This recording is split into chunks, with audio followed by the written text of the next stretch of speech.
Hello,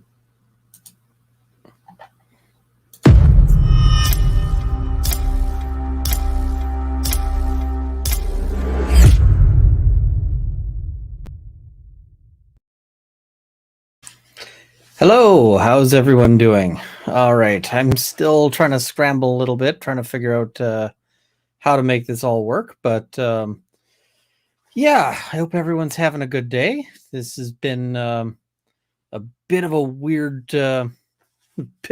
trial so far.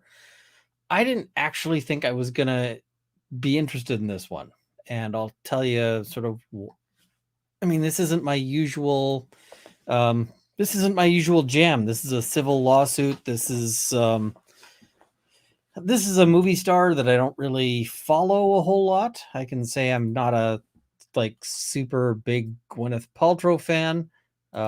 Mostly I just kind of think of her as that weird person who does the who sells weird stuff online that you shouldn't use.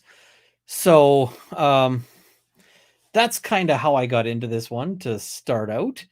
But then I just started watching it, and I can say that I have some thoughts. I have some opinions on this one, and I got to figure out how to properly work this because I'm not super good at making all this work out. But we're going to figure that out a little bit as we go. This is going to be interesting. And Annalie Finch, thank you very much for the new YouTube membership. I see people saying, what does she sell? She sells like a candle that she claims is scented like her lady bits. She sells like all sorts of weird stuff. So yeah, this one's kind of wild. So let's break down, I guess, a little briefly what exactly the claims are on this one, because I guess that's a good place to start, right? We can start with what's going on. So as I mentioned, I think on Twitter, we'll be sort of doing this breakdown. We'll start where, now, and we'll go until we're done or until we die. So one or the other. All right. So let's see if I can bring up the complaint here. Share screen. Yeah, somebody's saying she sells stuff that us peasants could never afford. The stuff she sells is actually really expensive. So, all right. So here's the complaint. So plaintiff Terry Sanderson, Terry or Dr. Sanderson, complains against defendants and alleges as follows.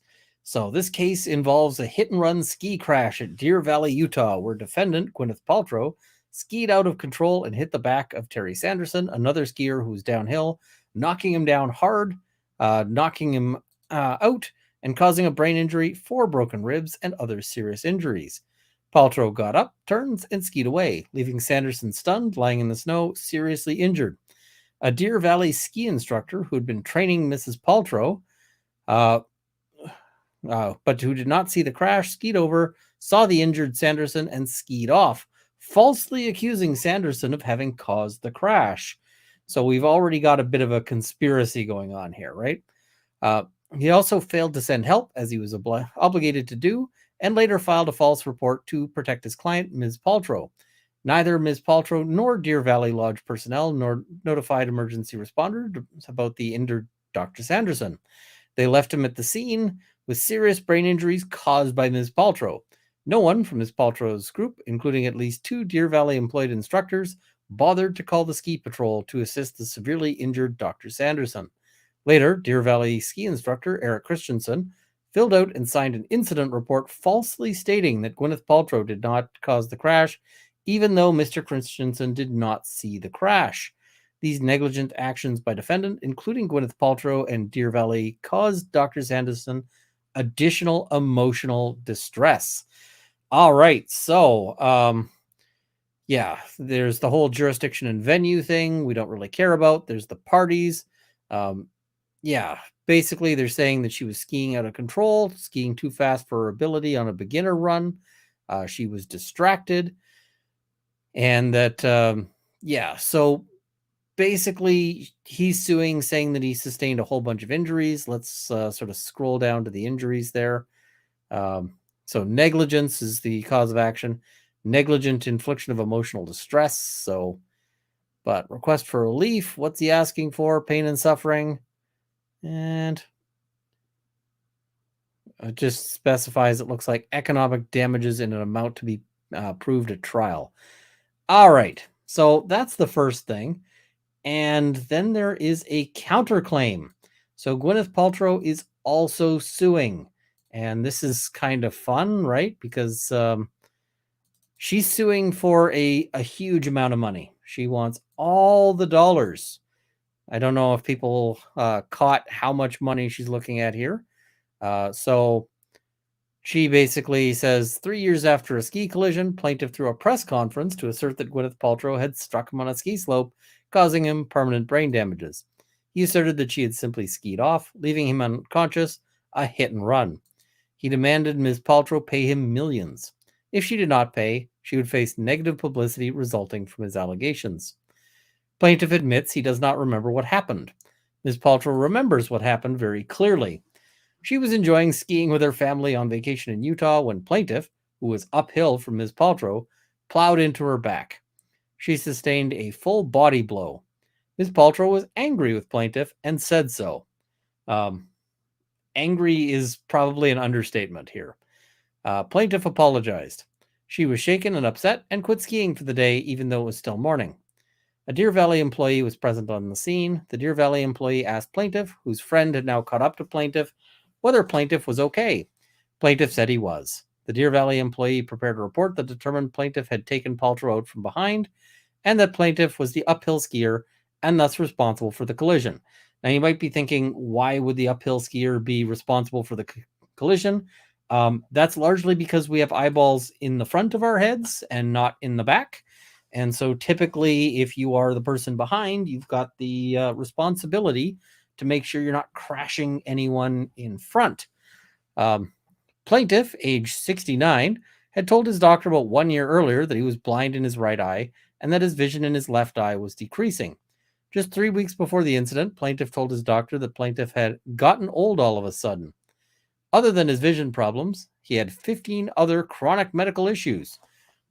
Okay, we're starting to get into some fun things, right? Pre-existing injuries is basically what they're pointing to here. After the accident, plaintiff's doctor conducted neuropsychological testing that did not demonstrate any deficits in his cognitive functioning. Plaintiff's friend, who was skiing with plaintiff, said that in his interactions with plaintiff since the collision, plaintiff acted the same mentally as before the collision. All right. So, yes, Peter Tragos is also covering this. I think he's covering this simultaneously. So I'm going to catch his stuff on replay. And yeah, I recommend you guys do that as well. He's going to provide good coverage on this one. I see. Beg your pardon. Didn't you know moms have eyes in the back of their head? Fair enough. All right. So plaintiff's complaint fails to state a claim against Ms. Paltrow upon which relief may be granted, basically saying, what are you suing for? And all right, the allegations made in the brief factual summary of plaintiff's amended complaint are unnumbered, making it difficult to respond to each asserted fact. Counsel here is snarky. This lawyer, I kind of love him. I kind of hate him. A little of both. I'm kind of all in on this guy being, what is with this lawyer? Sometimes he's brilliant. Sometimes he's terrible. He's always snarky as hell. So yeah, we can already see the snark here, right? Making it difficult to respond to each asserted fact. I mean, you could just respond to them in order and number them yourself. That's what I would have done. But yeah. All right. Therefore, Ms. Paltrow denies the whole section and offers the following brief factual summary instead. I love it. We just deny everything. So on February 26, 2016, Gwyneth Paltrow went skiing with her family at Deer Valley Resort in Park City, Utah. At about 11:55 a.m., according to an incident report created that day, Ms. Paltrow had been making short turns on the right side of Bandana, one of the resort's easier runs, when a male skier hit her from behind. According to the written report, plaintiff took her out from behind, hereafter the collision. She did not see or hear the man approach. And Nicole, I see you're from Utah and that there's cultural background. I would love to hear that. So I will be watching for your chats, trying to figure that out. After the collision, plaintiff stood up. Ms. Paltrow told plaintiff to be more careful since he had run into her. He apologized and explained to defendant Eric Christensen that he had not seen Ms. Paltrow. As Mr. Christensen recorded in an incident report later that day, plaintiff told him that she appeared right in front of him, thus admitting he was the uphill skier. Keep in mind, if you get into an accident, any stupid comment you make can be taken as an admission and potentially an admission against interest, a confession against your interest.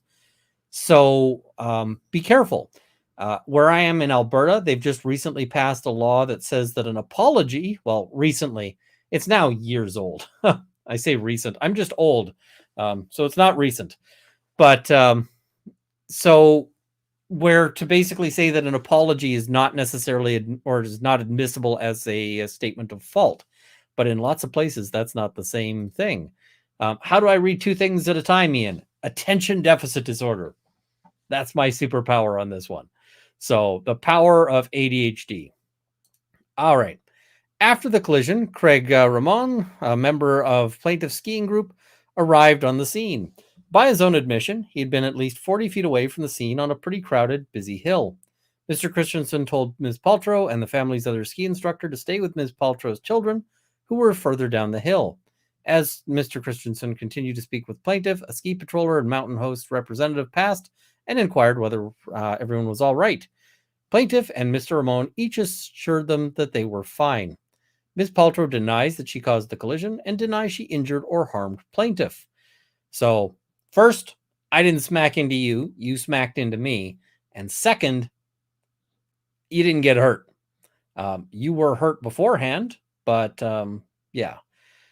Now, why is a nearly blind person on the slopes, blind in one eye and losing vision in the other? Shouldn't he be somewhere away from the others? It might be that this guy was losing his vision and still wanting to do the things he's always done and the things that he loves doing. Because, I have back pain.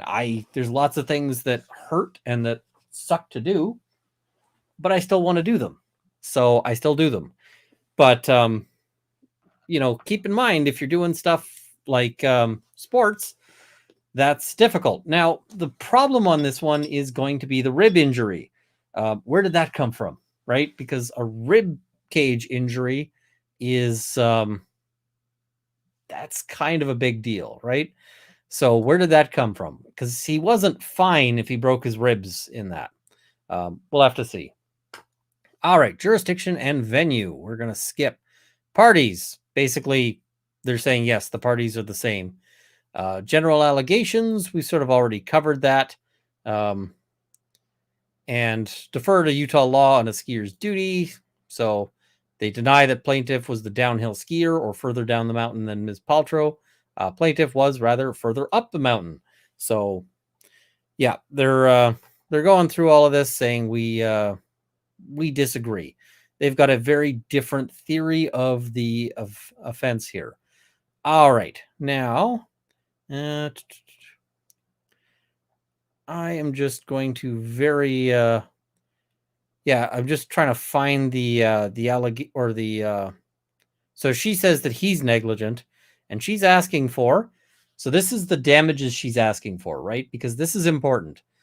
She's asking for $1 in compensatory and actual damages. You know that if she's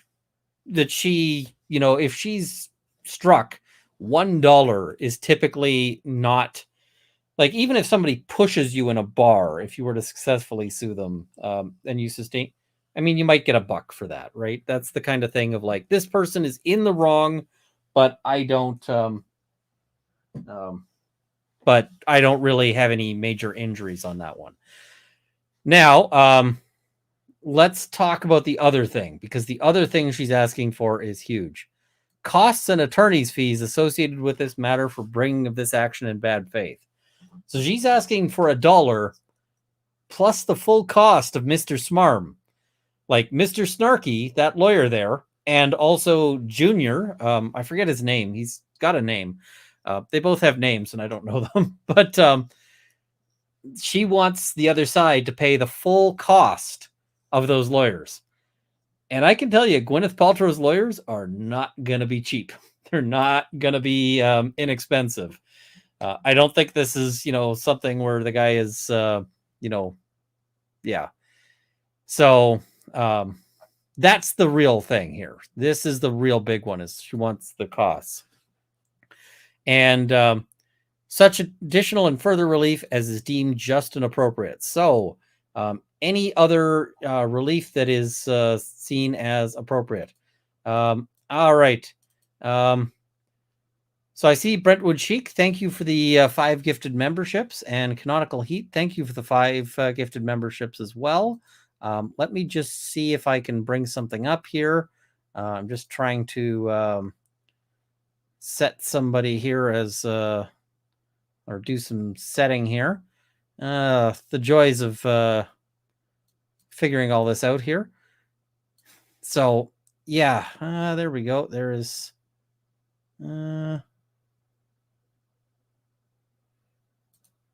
all right, I'm just gonna have to figure that out as we go.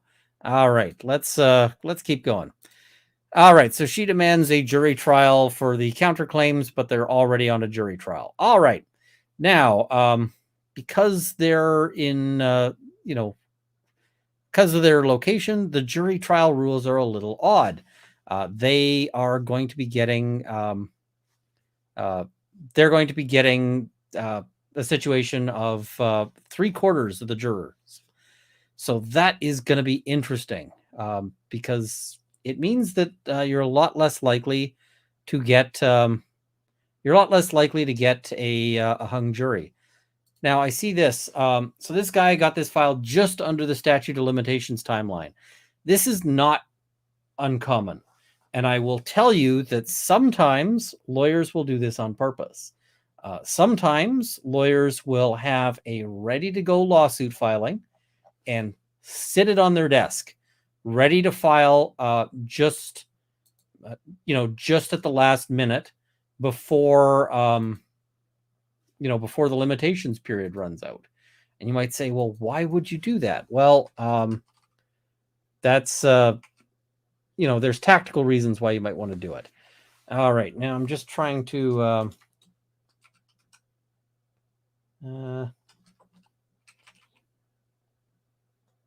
where is that secret McSquirrel? There we go. I'm just trying to set up a all right, Secret McSquirrel, you should be bestowed with additional powers now. So hopefully we'll see that. All right. Now we'll just have to see sort of what we can do here. Now I'm gonna see if I've got the video lined up. It's still sort of cooking there. Law Talk with Mike, nicknamed Junior Lawyer Sparky. So I like Snarky for senior and Sparky for junior. Thank you for covering this trial with added snark. I don't want to go with Snarky and Sparky just because I suspect that if I do that, people are going to be confused as to who I was talking about. So I'll have to figure out something. Junior is a little Junior. I mean, the guy is clearly the junior, but at the same time, I feel like that's a little too casual. But we'll have to. I see people saying, "What is she selling?" Are you guys really not familiar with sort of Paltrow and her special brand of weirdness? All right, let's see if I can. I see. Just go with Clark Kent. Clark Kent, yes. That we can go with. All right. So, yeah, we can have a look at sort of Goop. Um, I can just show you guys that. And I guess that's useful if anybody is saying, hey, you're just doing this because you really like the celebrity. Um, so some of that, we're not going to go to the pleasure shop area, but we'll see the best of wellness, which also includes a whole lot of, yeah. There's a lot of stuff. Okay, we'll just put that back. It looks like just about half the stuff she sells is vibrators, or more than half. Huh. Okay.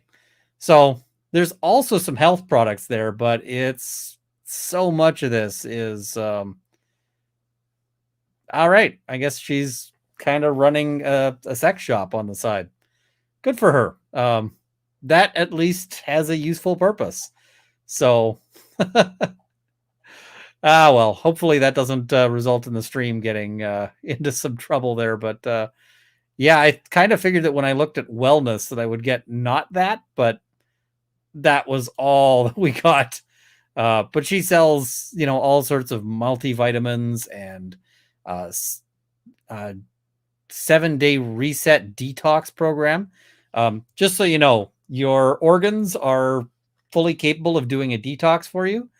And so if you are like, if you're in need of a pill to detox you, that's just not a thing, right? So yeah, it's this is a weird store. Wow. Okay. Huh. Yeah, don't go to that site at work. So that's just kind of the she sells all sorts of things. I see. Ask Rob to explain the products. That would be funny. So so there are real questions here as to who is injured and by whom and so forth. Now I'm just I'm trying to see the best way to run this because I don't know if I try to run it off the thing, am I going to get the audio through? Let me see if I can try to get audio through on this one, or if it's going to cause me problems. All right. We're going to see if I can get trial audio here, okay? And if not, we're going to have to see what's going on. See, let's hope the missus doesn't look at your search history. The missus would probably just be like, really? From this trial? Okay. All right. Let's see if I can get this. I don't know if this screen is going to work. I might have to do something else here. All right. So, can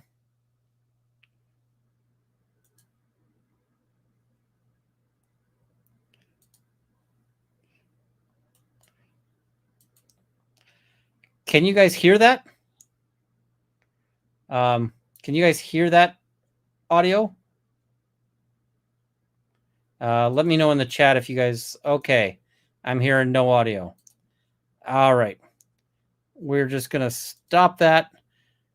Give me 1 second. I'm still getting the video here. I should have it very shortly. All right. So let's do a little bit of a recap as to what was going on there. This starts with a couple of very weird openings. So the openings were exceptionally bad. Just really exceptionally bad, to a degree that I was like, how? Because Gwyneth Paltrow, she's not shy on money, right? And I'm sure that she's spending all the dollars on this, right? This is a situation where it's not just money on the line, it's also her reputation on the line. So she's also looking at this going like, hey, she doesn't want to get hounded by this at every time she's going to an event or something like that. So she really needs to win. That's just the simple fact of it, right? She really needs to win. I see somebody saying, I think that's why she's countering for a buck. Yeah, part of it is that she can claim a win for that buck. I see, doesn't she have insurance to pay for this? I suspect that they're probably going beyond any insurance. So we'll see. But she really needs to win this one. So she's going to be bringing. And this guy in his opening, I was like, what the actual F? So, all right, let's cover some super chats here before we get the video going. Thank you, Runkle, for summarizing this trial for us tonight. You are awesome. Thank you very much. Cindy T, thank you for the membership. Much appreciated. You almost have to be completely blind, not just legally blind, to get most assistance. Maybe reach out to Molly Burke, a blind YouTuber, for extra info. I think that means for assistance on the ski slopes, like a second person or the like. Yeah, I don't know what the requirements are there. Wait, she actually sells more than Coldplay tickets? Oh, wait, wouldn't that be Blake Shelton tickets now? I don't know anything about her personal life or whatever. The whole Coldplay aspect, I'm not really a like pop culture kind of guy, which I know, it's kind of strange and all that, but it's really not sort of how I roll. All right. Now, and I see Lita Randolph. Thank you very much for the new membership there. All right. See, that's Gwen Stefani that's married to Blake Shelton. Okay. You can see how much I know on all this. All right. We're just a couple minutes away from me being able to properly run the video with audio. I need to get my audio set up. I'm going to do some tinkering later tonight and get that properly going. But for right now, let's see. I see, yeah, Rob in the sort of back room has some comments. He's in the shop, so he's just sort of listening in, but noting Sovsit levels of lawyering. I actually thought the cross-examination was pretty decent. Rob can disagree with me and let me know if he disagrees with me, but I thought the cross-examination was pretty solid. He did a good job dealing with that witness, because that one witness came in looking pretty good, I thought. And by the end of it, I thought he came out looking like a complete lying hack. And I'm going to point to some of the things. I'm going to point to some of the places where I actually think that the lawyer did well. Now, I should note, a lot of people on Twitter and so forth were pointing out that that they don't like the snark, and they didn't like the sort of disrespectful, condescending attitude on that. I don't know. I think that there's certain places where it makes sense. In a cross-examination, you do want, often you sort of need a certain level of snark, although typically you want to wait until you've earned it by making the jury already aware that this witness is a bad witness. And so that is, that's one aspect of that. But you always want, it's okay if the jury doesn't like the lawyer typically, because juries don't typically like lawyers. But I see the cross suck, partially effective, but wrong technique and style points.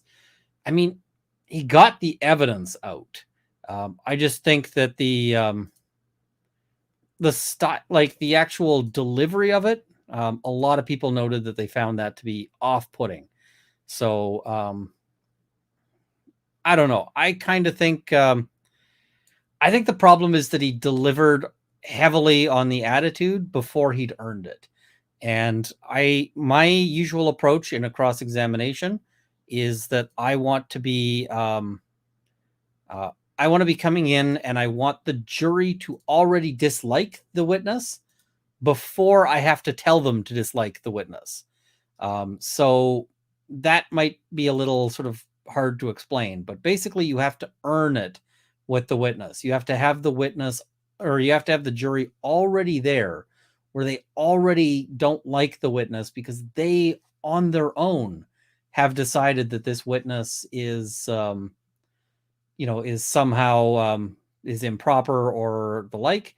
And that is, if you haven't done that, then you don't sort of get to make that that pitch. All right, I am having some issues here, so let me just see. I'm having some trouble with my video here because it looks like I have possibly downloaded this in the wrong format for... no, that should be an MP4. Why is this not... Come on. I'm trying to see why this won't... why I'm not being able to play this. There we go. Here we go. Here it is. All right. So let's... the court under... A little bit. All right. Now I'm just going to take one brief second. I got to make something. So hold on a second as I have to put something up on the screen.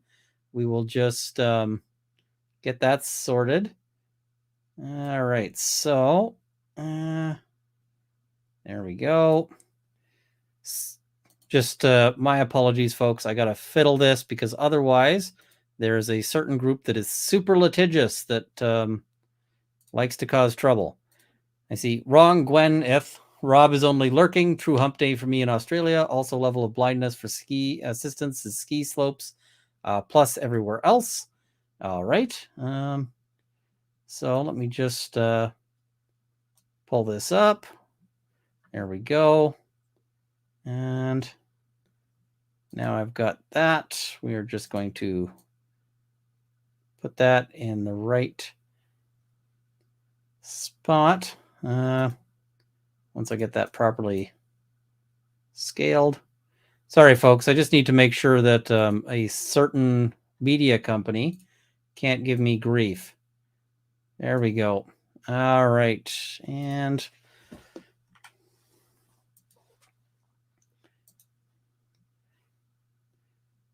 okay, hopefully this is going to work. Sorry, folks. I know I'm sort of doing this live, but just me, Nicole, thank you very much for the new membership. All right, let me just pull up an overlay here.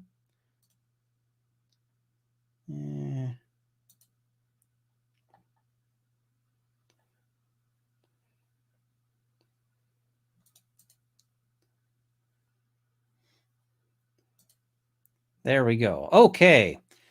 So now that we have... that to reach certain conclusions regarding the plaintiff's alleged theory, it would have been optimal to compare plaintiff's imaging from pre and post collision. However, where such scans were not available in this case... Now, are people able to hear the audio?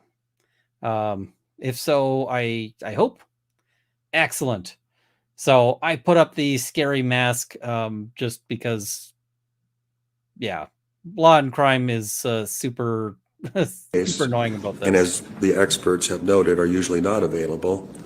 Dr. Fong has analyzed and reached certain conclusions regarding the plaintiff's successive fMRI scans by comparing them to certain database so this of patients. Is important medical information clinic. For the plaintiff. However, her methodology in undertaking this analysis remains unclear. For instance, the patient population of the subject database, including the precise number and relevant characteristics of these patients, has not been well defined. Yet Dr. Fong's methodology, including deriving biomarker scores, heavily relies on this comparative data. She further appears to rely on biomarkers to identify the condition behind an observed abnormality and to gauge a patient's response to treatment. The court's role as an evidentiary gatekeeper relies on being able to assess whether the requirements and purposes of Rule 702B have been met. In this case, the court cannot discern whether Dr. Fong's evaluation of the plaintiff was based on a comparison of the plaintiff's data to relevant normative data. Dr. Fong's offer of proof in her trial testimony does not adequately address this point, and the comparative patient population data set is not adequately defined. Where Dr. Fong is seeking to opine on the various conditions that could be demonstrating an abnormality on the fMRI, supported by a comparative analysis, it is imperative that her database is reliable. Well, why did my audio cut out? So I see people saying how much personal accountability should play into it. It does play a role. It can result in a diminishment of the tomorrow value. So the court's role as an evidentiary gatekeeper, not through the scientific process. The witness did not, in this case, Dr. Fong did not address how this was accomplished, but instead deflected the questions and never answered how the data was ever subjected to a scientific process, either internally or externally, through independent testing or. So, if you guys aren't catching this, basically what he's saying is he's excluding this medical information or this medical evidence because he finds that it's not suitably scientific, or at least it hasn't been proven to be suitably scientific.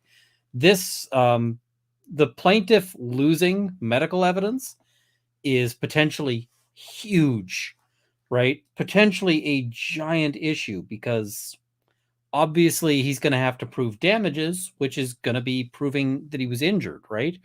And so that is, this is a big deal for the plaintiff. I'm not going to go through this whole ruling because I want to get to the openings, but this is a big deal. And I see, interesting. I know her and her clinic. It's a little controversial in the neuropsych community. Well, it's going to get a lot more controversial because having her evidence rejected by a court is not going to be super helpful for her practice. So, yeah, it looks like they wanted to bring in a doctor who uses perhaps questionable result or methods, and they got smacked down on that. All right, let's try to get to the opening here, because that's where I think things get depressing but fun. Pardon me? I know. Yes, you can. I quite like this judge. I'm just going to say the judge has been fairly good at handling the courtroom. I've liked the judge so far. I got no complaints with the judge. Okay, let the record reflect that counsel and their clients are present in the courtroom. So I know that that there's press presence in this room, and there are only two members of the press that have authority to record, to capture audio, to capture video, or to capture any still photography. And I realize the court decorum order that you've all been handed is rather lengthy, so I wanted to just go over a few aspects of that to clarify. So this is a judge who already knows that that there's going to be a bit of a circus. In the Depp trial, we had the same stuff with the judge saying, or with there being strict rules as to what you can and can't do in the courthouse. So we can skip over that because that's mostly for the audience there. But I see somebody in the chat was saying what I was just thinking. His voice is an entire mood. He sounds like he should read audiobooks or something, right? This guy's got an amazing voice. So, all right. Okay. All right, let's try to find when they're. Oh, that's unpleasant. All right, we're in this. Sorry, I don't have timestamps, I'm afraid.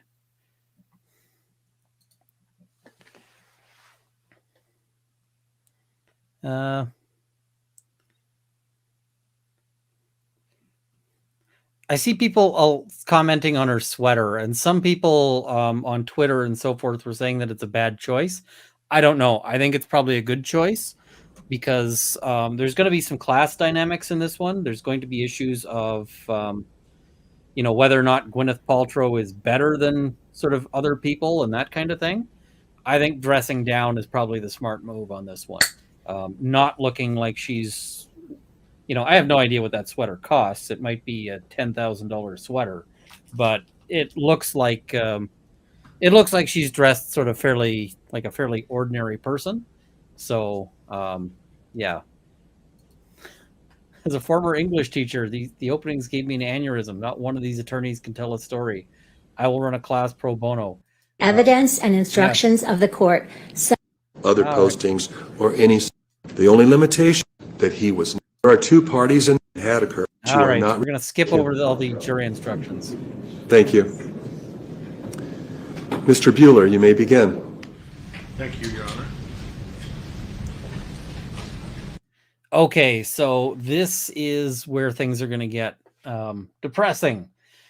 So hang on, folks, because yeah. Try to decide which side is better. I might switch. Wait, his name is Bueller? Yeah, Bueller. Yeah. Yeah, people judge through clothes. I don't think it's a big deal. I think her facial expressions are a bigger problem. Because you see, at this point, she is smiling. She is cheerful. That's a good place to be, right? Distracted skiers Because cause the jury's crashes. going to look at her. Defendant Gwyneth Paltrow knew that looking up the mountain and to the side. Counsel, you need to use the mic. It's right here. Yeah. Testing. Now, I don't have a way to play this at 1.5, I'm afraid. Tomorrow, I hope Your I Honor, can get while that we're doing that, going. we should be clear that no witnesses at the trial are permitted in this courtroom. I'm not keeping track of everyone, but the exclusionary rule applies. Exclusionary rule will apply, meaning that anyone who will be a witness in this case cannot sit in and listen to the case before they testify. So if there's anyone here that's a witness, you'll need to leave the courtroom now. Thank you. So that's a good thing for him to do. I got no complaints about him doing that. Did we get it operating? Lots of people have been commenting on saying that that's improper. Yeah. Anthony, shoot me an email. My email is in the about Ladies and section, but we're not talking about that in the chat. let's try Shoot me this. an email. Is that better? Rotate the base of that microphone as well. Yeah, and I see, unlike the Murdaugh Okay. trial, yeah, they didn't do that in Murdaugh, and Ladies it and was gentlemen. ridiculous. Distracted skiers cause crashes. Defendant Gwyneth Paltrow knew that looking up the mountain and to the side while skiing down the mountain was dangerous. And she knew that skiing that way, looking somewhere else, blindly skiing down a mountain by looking up and to the side was reckless. And she knew if she continued to ski that way, that it was not a matter of if, but when, by looking up and to the side. I'm getting flashbacks of back and to the left. It was not a matter Back into the of, left. she would crash into somebody below her, and someone would get seriously and permanently hurt. She knew what she was doing was dangerous. Now, counsel, She knew it was reckless, and somebody, well, counsel, are you seriously reading your opening statement? Are you? Come on, guys. This is something you should be never doing, because it is very, very difficult to be effective if you are reading from a piece of paper. I will have notes, but I will have notes in point form specifically so that I can't just read them, right? Because you don't want to be just sitting there reading from this piece of paper. It makes you sound boring. It makes you sound like you don't care what you are saying. I mean, the good thing is that at least he's got some prep, because we're going to see the counter on that one with the guy who looks like he's done no prep. But like, come on. I give first-year law students grief over this one. I've judged some moots, and I have told first-year law students, put your paper down. Talk to me. This is not good. You should not be doing this. This is basic stuff here. and somebody would get hurt anyway. I think I just said that. But before we get into the details of this case, of how Gwyneth Paltrow's neglect, her choices, Oh my God. and her conscious disregard for other people on the mountain, all combined together to cause Terry Sanderson to suffer 4 broken ribs and permanent brain damage. We first have to talk how skiers are supposed to ski down a mountain, what the rules of safety are, and the purpose for those rules, and what happens when skiers break those rules. You can't even That way look we like will all be deliver on the a same sentence page. without looking down. And we can get into the details of this case. Okay? Oh, this is bad. All skiers know that when they are skiing down the mountain, it's their responsibility to pay attention, look downhill, and yield the right of way to the skiers below them.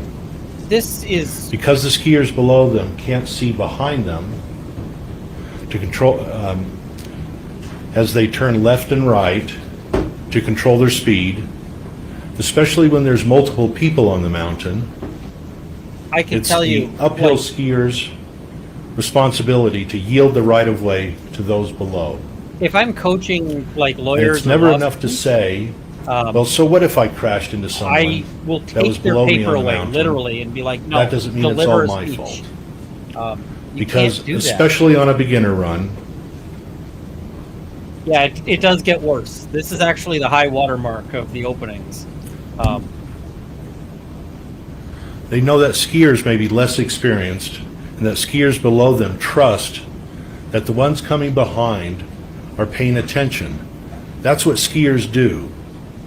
Before they start down a hill, they take account of how many skiers are below them, what those skiers are doing, and they keep their eyes forward down the hill so they can yield the right of way. And even though it can be challenging sometimes when skiers do these things, So look at where his eyes are. His eyes are on this paper. And you know where you want your eyes to be? You want your eyes to be on the jury. You want to be making eye contact. You want to be making a real connection with that jury. Same thing with the judge, right? Whoever you're delivering an opening to, or whatever, or a closing, you want your eyes to be on the judge. You want to be engaging with them, because just as humans, we want to engage with the speaker. When you're reading like this, it is so ineffective. And this is one thing that you will notice when you differentiate these civil trials from a criminal trial. Because as a criminal lawyer, I can tell you that you have to be in court litigating, like doing courtroom litigation all the time. Like lots of your files go to trial. Whereas civil lawyers can go literally years without seeing the inside of a courtroom. And what that means is that a lot of civil lawyers are unpracticed with these kinds of, with all of these kinds of things. And they have a lot of trouble with this. So this is a place where I've heard civil firms actively poaching criminal lawyers so that they can get people who've got the experience to properly deliver like an opening, a closing, to do cross-examination well. Maybe they should consider it, because yeah, I see somebody saying, is he a low-cost lawyer? I bet not, because I bet that this plaintiff will probably have had a number of lawyers who were interested, both for the name recognition of suing Gwyneth Paltrow, but also because they're likely doing this on contingency. And so it's likely that if there is a payout, they're expecting a big payout, and they're expecting to get that cut on that. So, all right. they get to enjoy skiing, they get to enjoy practice their skiing, Fantastic. and most importantly, everyone gets to go home safe at the end of the day, and that's a good thing. But some skiers say, well, what's so wrong with looking up the mountain behind me and to the side while skiing down the hill? Just because a crash occurs on the mountain with somebody that was below me, that doesn't mean it's my fault. And some skiers say, well, what if the person below me on the mountain was changing directions quickly? Maybe it's their fault too. And finally they say, look, what's the big deal? You're not that hurt. And it's attitudes like this, behavior like this, and choices like these when crashes happen. And sometimes it's just a bump or a bruise. Sometimes it's a scare or a close call. But sometimes it's worse. Sometimes it's broken bone. Hello.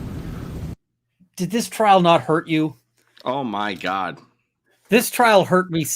This guy's reading from his paper. I have yet, like, I was just saying that when I've done like moots with first-year law students, I tell, like, literally midway through their speech, I'll be like, counsel, could you put the paper down and talk to me? Yeah.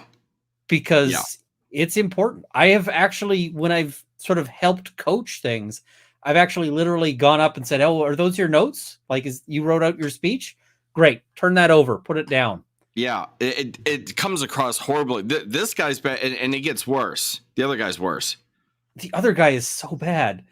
But I mean, I'm listening to this guy going, I could deliver this guy's open in, like, it's a 5-minute open, maybe. Oh, he runs around it. Yeah, he just, this guy's opening, he's plaintiff, right? Yeah. This guy's opening is hey, we've got one witness and the guy's uphill and we had right away. Yeah, ladies and gentlemen of the jury, this case, you're going to hear that it's a case with a famous defendant. I want you to put that aside.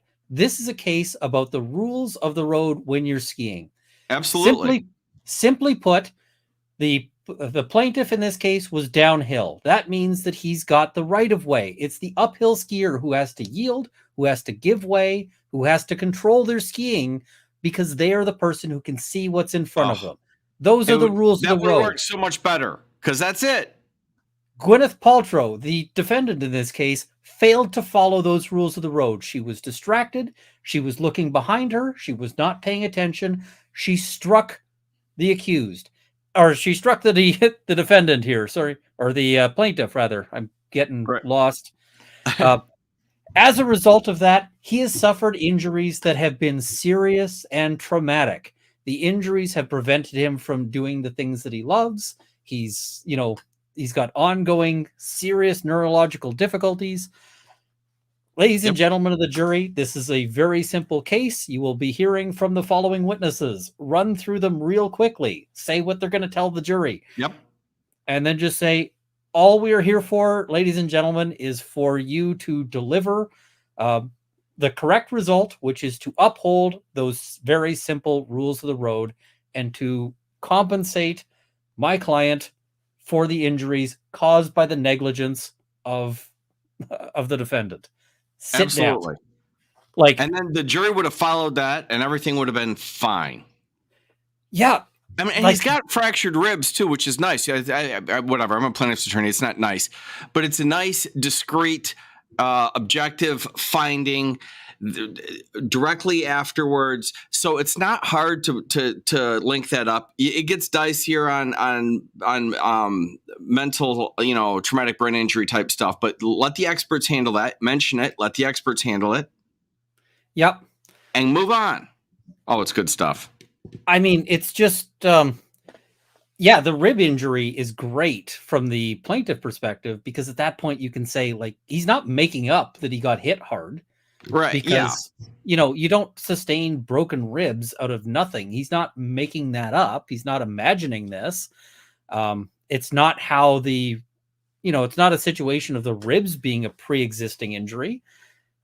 Clearly he was injured here. And it's therefore not a real big leap to think that his head injury is also connected to an injury with enough force to crack his ribs.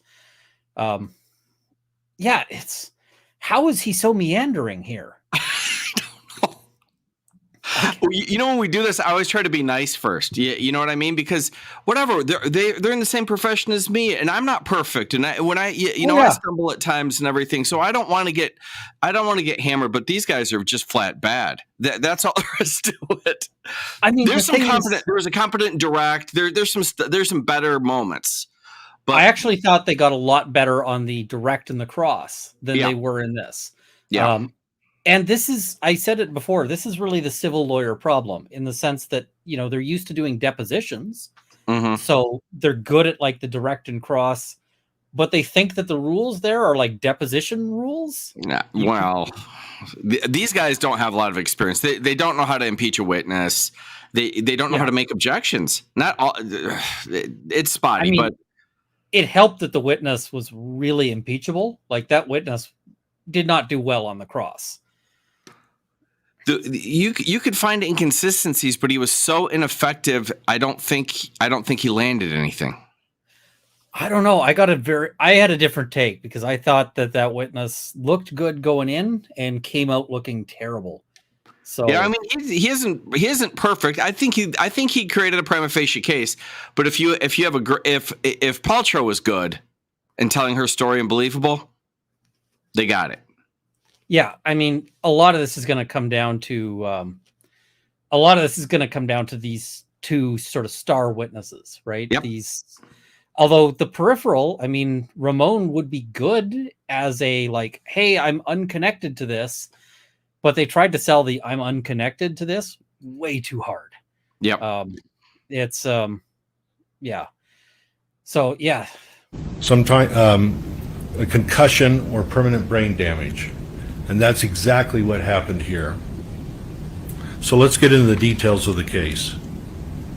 Defendant Gwyneth Paltrow has skied since she was 3 years old and considers herself an intermediate skier. Ms. Paltrow has skied about a half a dozen times at Deer Valley Ski Resort. She hires multiple ski instructors for her children, which allows them to skip the lines. The private instructors cost thousands of dollars per day. So on the day of the collision, February 26, 2016, Ms. Paltrow is skiing at Deer Valley with 9 people, including her 2 children, her future husband, Brad Falchuk, his 2 children, and 4 Deer Valley private ski instructors. Eric Christensen is one of those private ski instructors. He has worked for Ms. Paltrow's family for a handful of ski vacations in past seasons. Eric Christensen knows the family well enough that one time he sent her son some pottery that he hand makes. A few minutes before noon, Ms. Paltrow's group of 10 meet at the top of Bandana Ski Run to go to the bottom for lunch. Bandana is a green run about 3/4 of a mile long.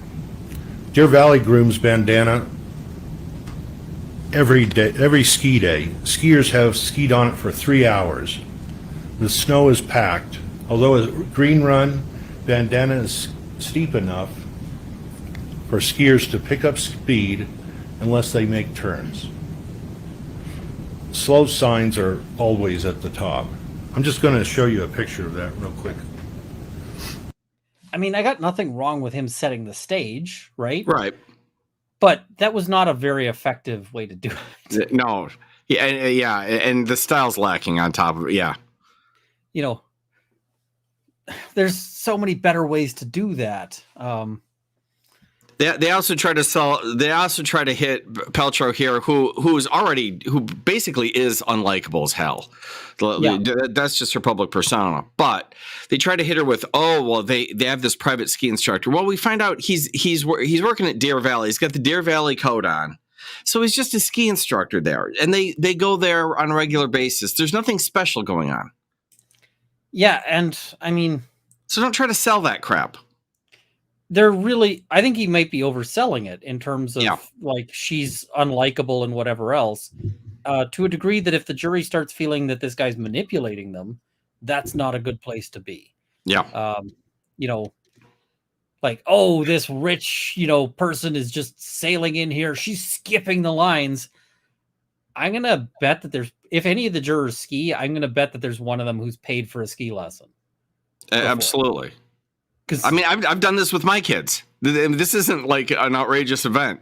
I've taken my kids and put them in ski, with the ski instructors. I don't, I'm a good skier, so I don't. But it's not like a wild event.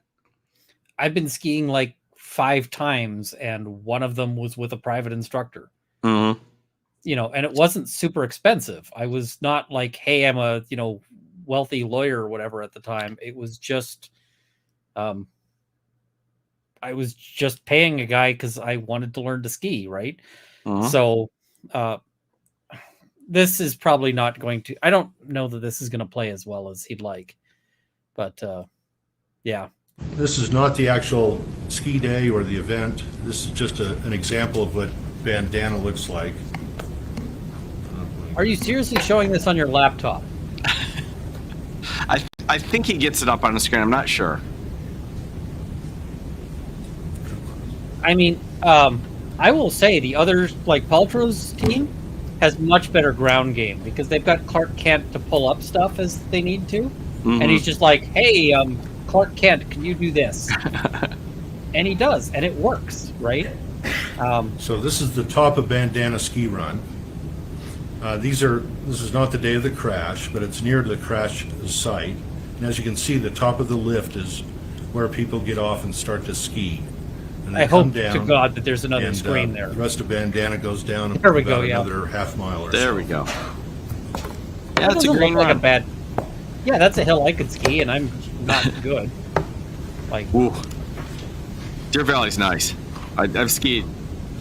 I've never been on that because I was with the boys. We were not hanging out on green runs, I assure you. I would be hanging out on the green runs. I can tell you that. I just had one of Bob's fisherman's friends cough drops, and it's a little drier than I expected. Yeah. Also at stop the top of dipping into the Bandana mic. is a meetup group of about 6 adults.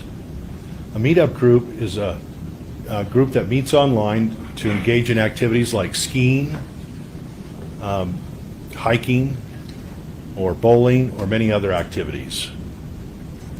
Plaintiff like, is Terry this guy gonna get Sanderson is spicy? in this meetup group. 4 in the meetup group ski down. 4 of those in the meetup group ski down first, then Sanderson skis down to the right. Craig Ramon is another person in the meetup group who skis about 35 feet behind Sanderson. Sanderson and Ramon know each other only through skiing in this meetup group. So they're not this is really so badly close delivered. friends, but they know each other. And they've only done about a half a dozen of these meetup groups together. You can see how he turns the the page top and then of, has a pause mid-sentence. Of Bandana, It's Brutal. so Ms. bad. Paltrow, her 2 kids, and their 2 instructors are ready to go down to the bottom of Bandana for lunch. Before they ski, one of Ms. Paltrow's children says, Mommy, watch us ski." Okay. The Oh, that children sounds- and their 2 that's instructors ski to the left.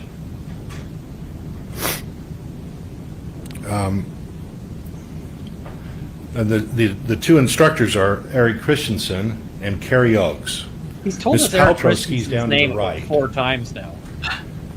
She turns her head up to look at her children. As she turns her head back down, she screams. Then skis back into the back of Terry Sanderson. She rides us back down. They hit the ground hard, and Miss Paltrow bounces off of Terry. The weight of both of them, their bodies, caused Mr. Sanderson's rib cage and his arm to smash into the ground, breaking 4 of his ribs, 2 of them completely. Sanderson's helmeted head hits the ground, causing a concussion as his brain strikes the inside of his skull. Sanderson is face down in the snow, unconscious. Skiing 35 feet above them, Craig Ramon is the only eyewitness to of the crash. Ramon skis down and stops just next to them. He asks if they are okay. They say nothing. Ramon, again, is the only witness of this crash. Miss Paltrow is slow to get up. Her son's instructor, Eric Christensen, skis over from the left and stops above Sanderson and screams at Sanderson, who is not moving. "What did you do? What did you do?" Surprised by the crash and Christensen yelling at Sanderson, Ramon thinks, "Why is this Deer Valley guy screaming at Sanderson? He didn't cause this collision." Christensen doesn't let up, so Ramon steps between them. This is like reading a really bad book. You know what's brutal about this is I would kill for this fact pattern. This is fun. We've got a collision on a ski hill at a nice resort. This has some sex appeal. This is cool. I mean, I'm just talking as an attorney, not that someone got hurt. No. But as an attorney, this is a set of facts I can sell. This is interesting. First of all, I wouldn't be reading. Second of all, I'd be animated. This is fun. Yeah, you've got to be telling people like this, you've got to make it interesting, not just like this guy's making it nap time. And I never get facts this interesting. Oh, I mean, most if you do personal injury, how much of it is one guy was driving along and there was a collision and, like so-and-so rear-ended so-and-so. Yeah. Like all the time, right? And this is interesting. This is fun circumstances. This is you got a celebrity. You're at a ski hill. You've got an interesting factual fight. They both claim to be the uphill person who got struck by the other. That where that's where the fight's going. So tell it in a compelling way that makes people buy your end. This is the kind of fact pattern that you would use for like a law school case, because law students, you can't necessarily hit them with like yet another rear end collision because they'll fall asleep. And this guy, he sounds like he's bored by his own side story. Both of them in the opening appear to me just flat unprepared. Yeah, you have a lot in your head. Yes, you might forget a name or something, but I mean, top to bottom, they just never seem to know where they're going with their own argument. I said on Twitter, I was like, you need to. It sounds like they didn't spend the time like in front of the mirror giving this speech to themselves and going, yeah, that sucks. I mean, honestly, self-reflection, yeah. Because after doing YouTube stuff, I probably wouldn't do it in front of the mirror anymore. I'd just record myself. Yeah. And then watch it and be like, that sucked. I've recorded entire videos and gone, no, trash. Nope. And then re-recorded it because you're just I can upload that. So why is this guy like this guy feels like he's coming in having just at like the last night he wrote out a speech. He didn't have time to prep it, and now he's reading it, and he only barely remembers it because he was up until like 3 a.m. writing it last night. So that's kind of the vibe I'm getting from this guy. I've taught law school courses where people are giving presentations, and this guy comes off like a guy who really left it to the last minute. He sure does. And boy, this thing, I don't know how long it's been on file, but it would be a while. I mean, it'll be a couple of years before you get up to trial. Yeah. So none of that should be a surprise. They might be surprised. They probably thought, oh, she'll just pay and it'll settle. But you realize that's not going to happen fairly early on. You have at least 3 or 4 months where this thing's going. I got to get my stuff together. And the other thing is, on day of trial, you should be prepped to run. You might hope for a courthouse step settlement because those happen all the time, but you're ready to run. Absolutely. And part of how you get a good courthouse step settlement is that you come in ready to run. It's the only way. Yeah, because I do criminal law. Opposition senses it if you're not ready. They sense it. Yep, I do criminal law, and if I can see that the others, like that the prosecutor on something really doesn't want it to go to trial today, you better believe I am getting all the benefits out of that. Oh, you smell the blood. You're like, oh, I bet he doesn't have his witness. Yeah, Judge, we're ready. Let's go. Yeah, I mean, I've done that where the Crown is like, so, I think we could do like a probation sentence on this, and I'm like, that actually sounds really good. Just point me to your witness, please. Yeah. And they're like, and I'm like, yeah, you didn't think you were hoping I wouldn't ask that, right? And I saw somebody in the chat saying, who is the guest? This is Law Talk with Mike. He's got a channel. You should check it out. He does a lot of fun SovSit discussions.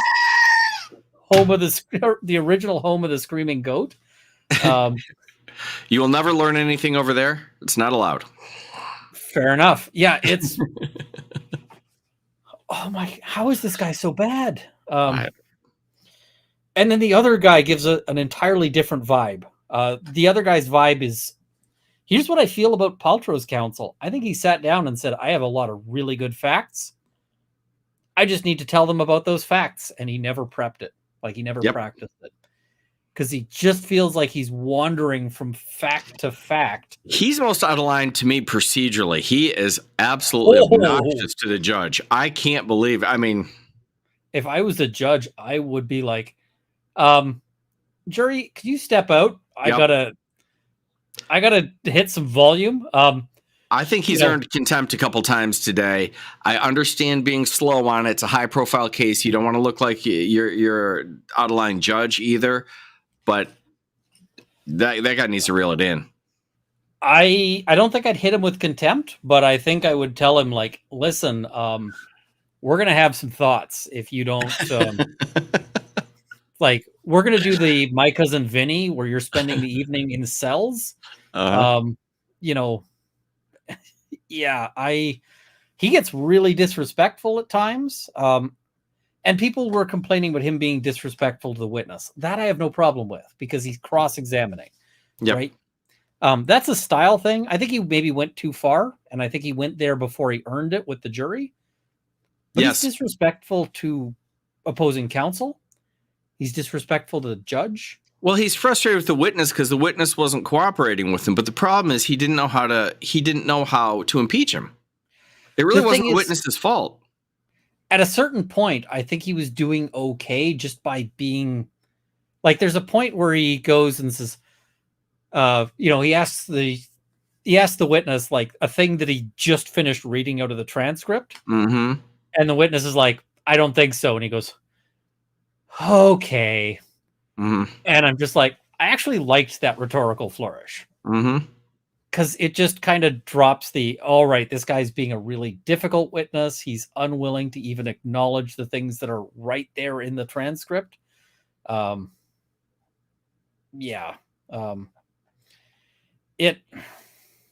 bad. All right, let's keep going here. Christensen stops yelling at Sanderson. Sanderson is still not moving. They ask Sanderson if he is okay, but Sanderson only groans. Craig Ramon turns to Paltrow. Are you okay? He asks several times. Are you okay? She doesn't say a word, and she slides a few feet down the hill. Terry moves a little and groans. My ribs. Paltrow turns away and bolts down the mountain to the bottom. Christensen turns to Ramon. Do you realize your buddy just took out Gwyneth Paltrow? Sanderson moves more, trying to get his skis around. Eric Christensen steps closer to Sanderson, picks him up by his hands, and stands him up. Snow is caked in Sanderson's goggles. Christensen turns his skis down the mountain, and he bolts, skiing straight to the bottom, following Paltrow's group, leaving Sanderson and Ramon alone at the crash site. Sanderson is standing but hunched over. Now, I just want to note, do you see these three? Are they all on the same firm? These three guys all in the black suit with the red tie? Yeah, I'm guessing. Yeah, I get it. That's a standard. That's a standard thing. But you'd think you'd want to coordinate so you don't look like a team. Yeah, I mean, I actually have a book that I'm never going to finish, but quite literally, like, a group of sort of low-level villains are a crowd of people all in black suit with red tie. All right. I'm just like, it looks weird if you all look like you don't want a firm uniform. That's odd. So, I don't know. I know a firm that actually thought about like making like firm ties, and they got the ties. Like everybody got issued a firm tie, and then the first day that they had two lawyers there, they said, we got to stop this. Yeah. It looked so bad. It looks silly with more than one. It does. Yeah, it was just like, oh, so they decided that the firm ties were not to be worn to court anymore. So I don't know. Small point, but it looks weird to me, especially because they're all basically the clone of like the older white guy. I guess top left is a little younger. He's still got some brown in his hair, but yeah, that's not great. And Ramon says, "Do you think you can ski?" "I think so." Sanderson tries, but skis poorly. Ramon says, Stop, you forgot how to ski."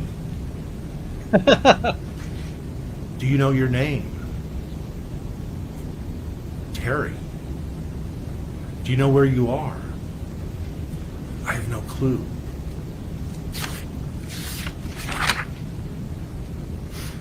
Ramon says, "Let me get some help." And Ramon steps back and flags down a Deer Valley employee and says, "Can you get ski patrol here? This guy's been hit. He's hurt, and he's just out of it, disoriented."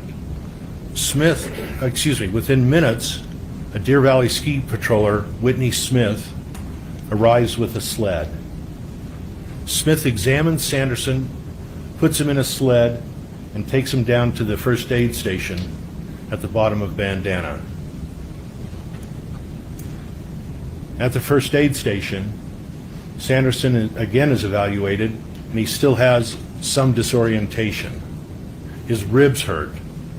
Whitney Smith tells him, and the group of people in the meetup group that are with him, he needs to go to an Instacare in Park City.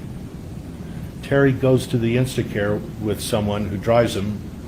He's not sure who it was. And at the Instacare, he's evaluated, but the Instacare says you need to go to an ER room. It appeared that his pain in his ribs might be broken, and he still he reported that he was unconscious. He goes to the Instacare. They say that his injuries are too serious. They send him to Terry the ER. goes into the VA emergency room. So what does the defense have to say about these things? First, they say, "That's not the way this happened. He hit me from behind. I know the witness Ramon says he heard me scream and look up and saw the crash. I never saw Sanderson before he hit me. Why are you telling the defense's Sanderson story? was the one who hit me. I don't get that either. This wasn't my fault." They also say, the defense, "This is all Sanderson's fault. He's the one who can't remember the crash. My ski instructor, Eric Christensen, said he saw Sanderson above me making big turns, going really fast. Defense's side? This is Sanderson's fault." And they say, "Look, what's the big deal? He's 69 years old. Our doctors say he had some dementia and blindness in an eye and many other problems. Yeah, he broke some ribs, but those will heal. And 85% of people with brain injuries heal. What's the big deal? Oh, and look at his high test scores. He can't have a brain injury." And finally they say, "So what if he had a head injury and 4 broken ribs on the day of the crash?" I just want to... So what does the defense... You see the guy in the back here with the glasses and you see his expression and his arms folded over? The guy on the defense side? No, on the plaintiff side. One of the 3 with the tie. Yeah. He knows this guy's bombing. Yeah. He's sitting there making a like a what the hell face. He's like, yeah, no, man. He's looking at it. They're on a contingency basis. I'm sure he's going, yeah, the firm's not getting paid. He's just like, it's like one of the random villains when during the Batman movie when Joker is burning all the money. Mm-hmm. One of the random villains who's watching that going, oh, I could have paid my mortgage with that. Oh man. But don't they know? These things know each other. I mean, if I'm in a firm, I'm like, no, you can't send Bob in. He sucks. Don't do it. No, we want to get paid. I have seen more than one occasion about that. I've seen more than one occasion where a lawyer pulls rank and says, "I am doing the opening," or "I am doing whatever," and even though everyone else is like, you shouldn't though. I mean, the thing is that some lawyers have different skill sets, and you can be an excellent. I know one firm I used to work at had a lawyer who only did written submissions. You never saw her in court, ever. But she was fantastic. She did great written submissions, and there was a whole bunch of court cases where she wrote the written submissions. But yeah, you just got to know your limits. You got to know what you're good at. So, all right, let's keep going here. First, they say, that's not the way this happened. He hit me from behind. I know the witness Ramon says he heard me scream and look up and saw the crash. I never saw Sanderson before he hit me. Sanderson was the one who hit me. This wasn't my fault. They also say, the defense, this is all Sanderson's fault. He's the one who can't remember the crash. My ski instructor, Eric Christensen, said he saw Sanderson above me making big turns and going really fast. This is Sanderson's fault. And they say, look, what's the big deal? He's 69 years old. Our doctors say he had some dementia and blindness in an eye and many other problems. Yeah, he broke some ribs, but those will heal. And 85% of people with brain injuries heal. What's the big deal? Oh, and look at his high test scores. He can't have a brain injury. Why would you be focusing on their high test scores in your own open? I guess he's trying to front it, but it's not good. You've already lost the jury. They're already saying, "Oh, I'm starting to buy this defense." Yeah, I mean, you can just. Guy. Hey, how we doing? We're partying. We are raging. Oh, we're raging. We're only through. We're not even through the plaintiff's opening. You gotta start moving through this stuff because there's a lot to get to. Yeah, I may want to skip through the rest. I mean, he doesn't get any better, but there is a moment in it. There is a moment in it where he kind of gives away some stuff that I don't think he meant to. So I want to make sure you have to get to the fireworks of the defense's opening because that was just a shit show. I mean, it's fireworks in the same way that, like, if you accidentally set yourself on fire. This is like I was smoking at the gas station kind of fireworks. Yeah. Like, this is so bad. If you want to, like, sort of get ahead, you can say, like, the other side is going to deflect responsibility. Even though they know that she struck him, they're going to point the finger and say he struck her. Right. Because they just want to turn this around. They want to put the blame. I like that framing so much better. Yeah, it's quick. It's fast. You don't explain their case like it's a good case.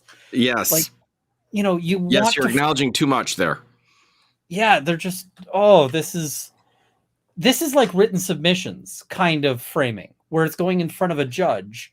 And so you have to be much more fair to their side. But this is a jury. You don't want to tell the jury we think that their side has a whole lot of good points.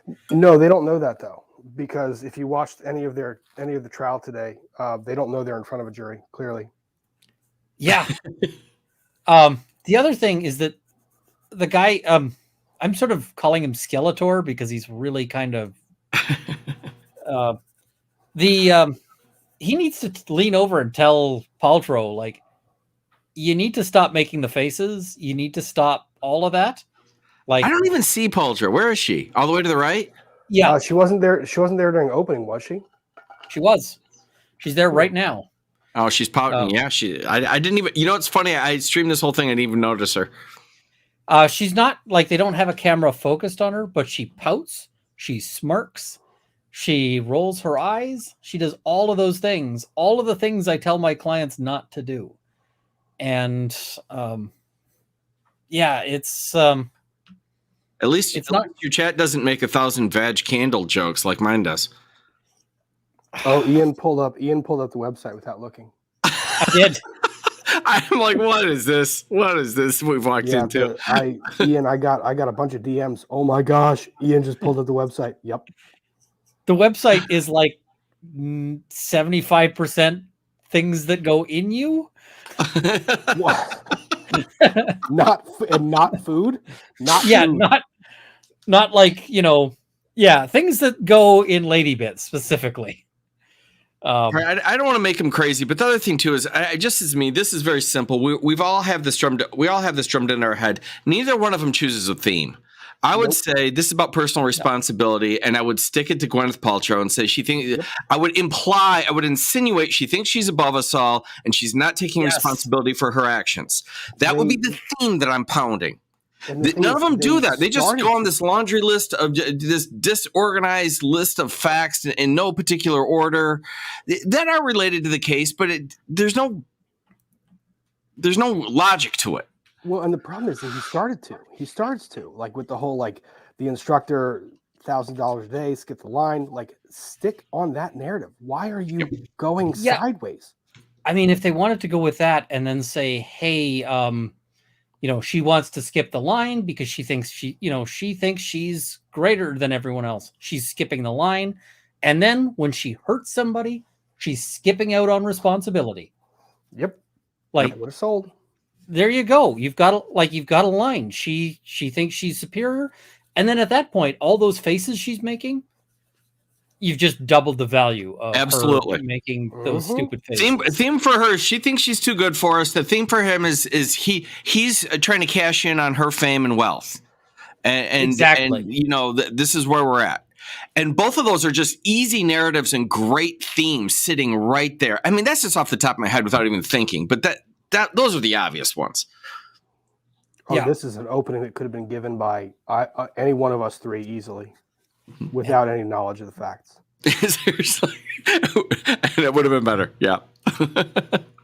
And give me 1 second. If you guys can hold down the fort for a second. I think Zora opened my back door, and I think she's running around the backyard harassing the neighbors. So that damn Zora. I think my back door is wide open. Be right back. Yep. So, Mike, how much did this case just destroy your soul today? Oh my God, it was out of hand. It was out of hand. This was not on my radar at all. I had no knowledge of this case that it even existed before today. And I was going, I'll tune in for a second to see what I'm catching.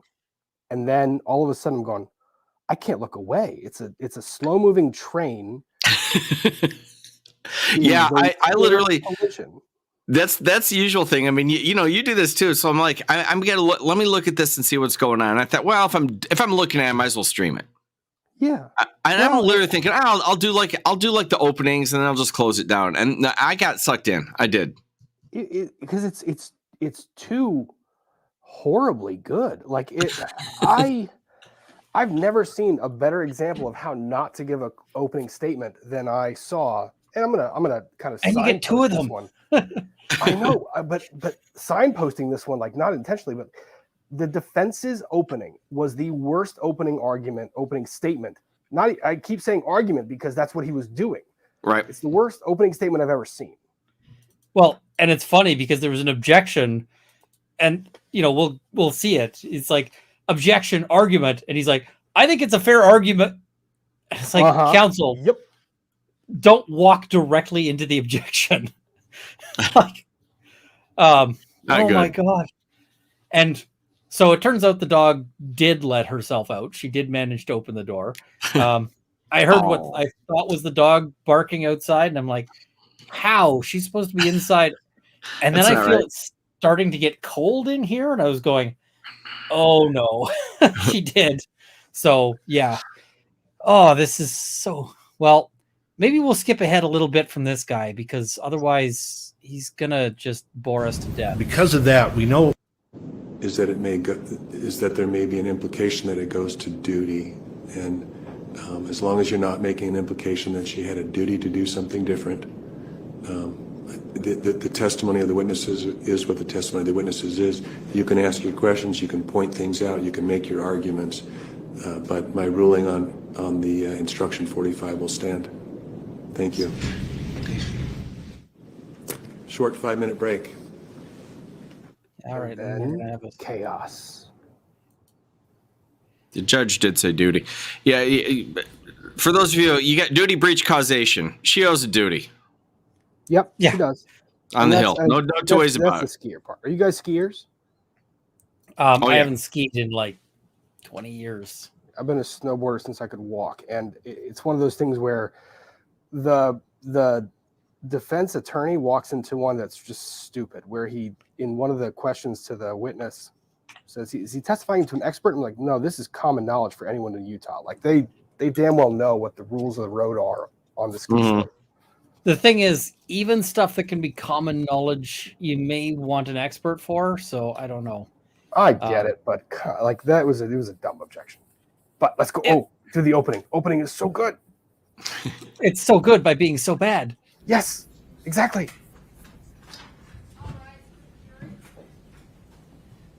But you've seen this around, and I serve, and I hope. All right.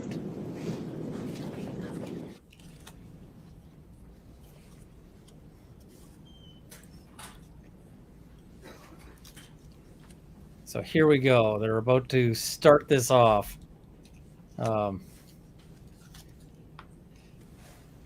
I see there's a question. Rob, whose button are you working on? Emily's at the moment. Mike has to pick a color. I didn't think you were serious, but that is cool.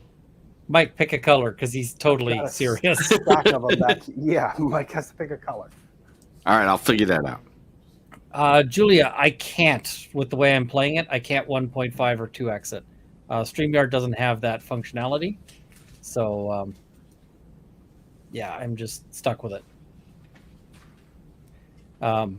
I need to rejig my audio so that I can get the audio working. So we've got a choice between either normal speed or no audio. And I think we want the audio. Yep, and Ian, I think it's going to make you uncomfortable, but with the recaps, if you're trying to do them that time, I think you got to pull the stream. Can't download. Oh, I've downloaded it. I just need to figure out how to get it to play at 1.5. I'm gonna have to rejig my audio. That's what it comes down to. Because, all right. I see. Does this type of litigation related to a ski collision happen in Canada much? Lots. We got lots of snowy mountains, so we get lots. Mr. Owens. Oh, here we go. Owens, that's his name. That's his name. Okay.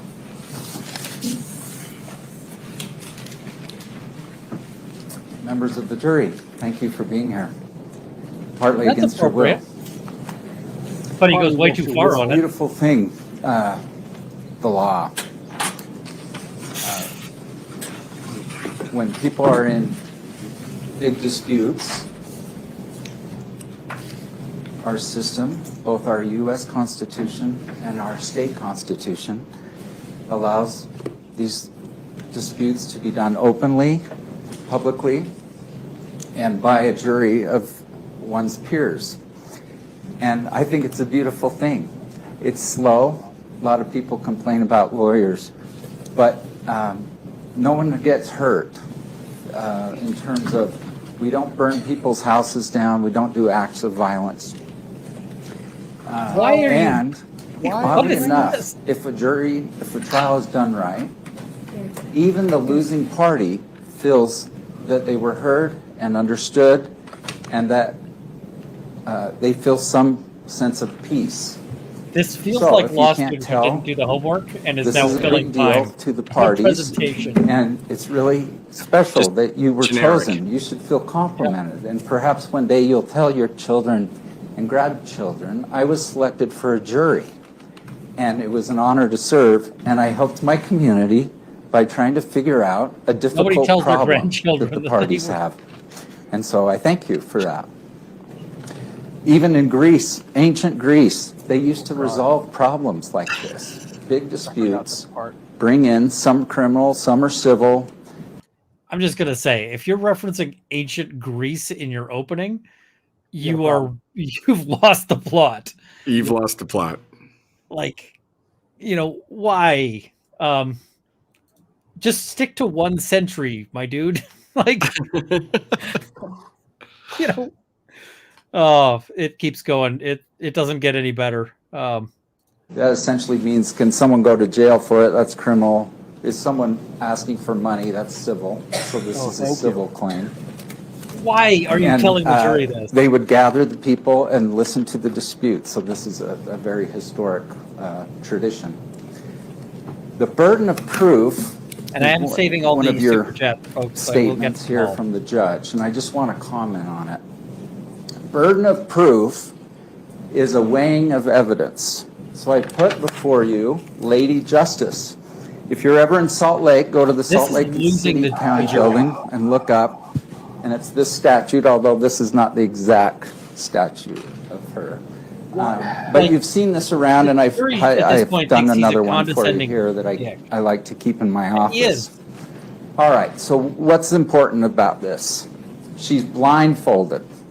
So one of the judge's instructions for you was no sympathy, passion, or prejudice. You're not to award anyone anything because you feel sorry for them. This is important because over the next 2 weeks, we're going to hear a lot about Terry Sanderson's mental and physical health, both before the ski collision and after the ski collision. And you're going to feel sorrow for him. But we're not here. I can feel sorrow too. But that's not why you're here. Oh, you're good. here You to have an figure out emotion. if someone negligently crashed into someone. What or is he telling us that he has an emotion? if no one did. And I think the law will permit you to decide that no one was at fault. Unlike a car accident or something, a ski collision is different. There are inherent risks of skiing. I know when I get on the top of the tram at Snowbird, and it's a gusty day like today, and I say, if I don't do this right, I could kill myself. I mean, it's a breathtaking, wonderful, exhilarating, but also a little dangerous, isn't it? That we're strapping on pieces of wood or fiberglass on our boots, and we're going down a very snowy, icy hill. Just say it's an inherently risky activity. That's part of what makes it fun. That Move happens. Maybe some of you have been hit. I've been hit into argument. skiing. It was disorienting. It was unhappy. I was unhappy, to say the least. But I did recognize it as an inherent risk. I mean, okay, let me move on that. Yeah, because it's argument. So the blindfold is, I'm not going to do this because I feel sorry for someone. Then the scales. Mr. Sanderson has brought the claim. As a result, he has to tip the scale. Okay? The tie means plaintiff does not win. And tie goes to the defendant. So they have to tip. In these civil cases like that, it's too easy. It's too easy. You can't highlight and say 50% plus an ounce piece of sand. That's what it is. 50% plus one grain of sand is enough to get you to liable.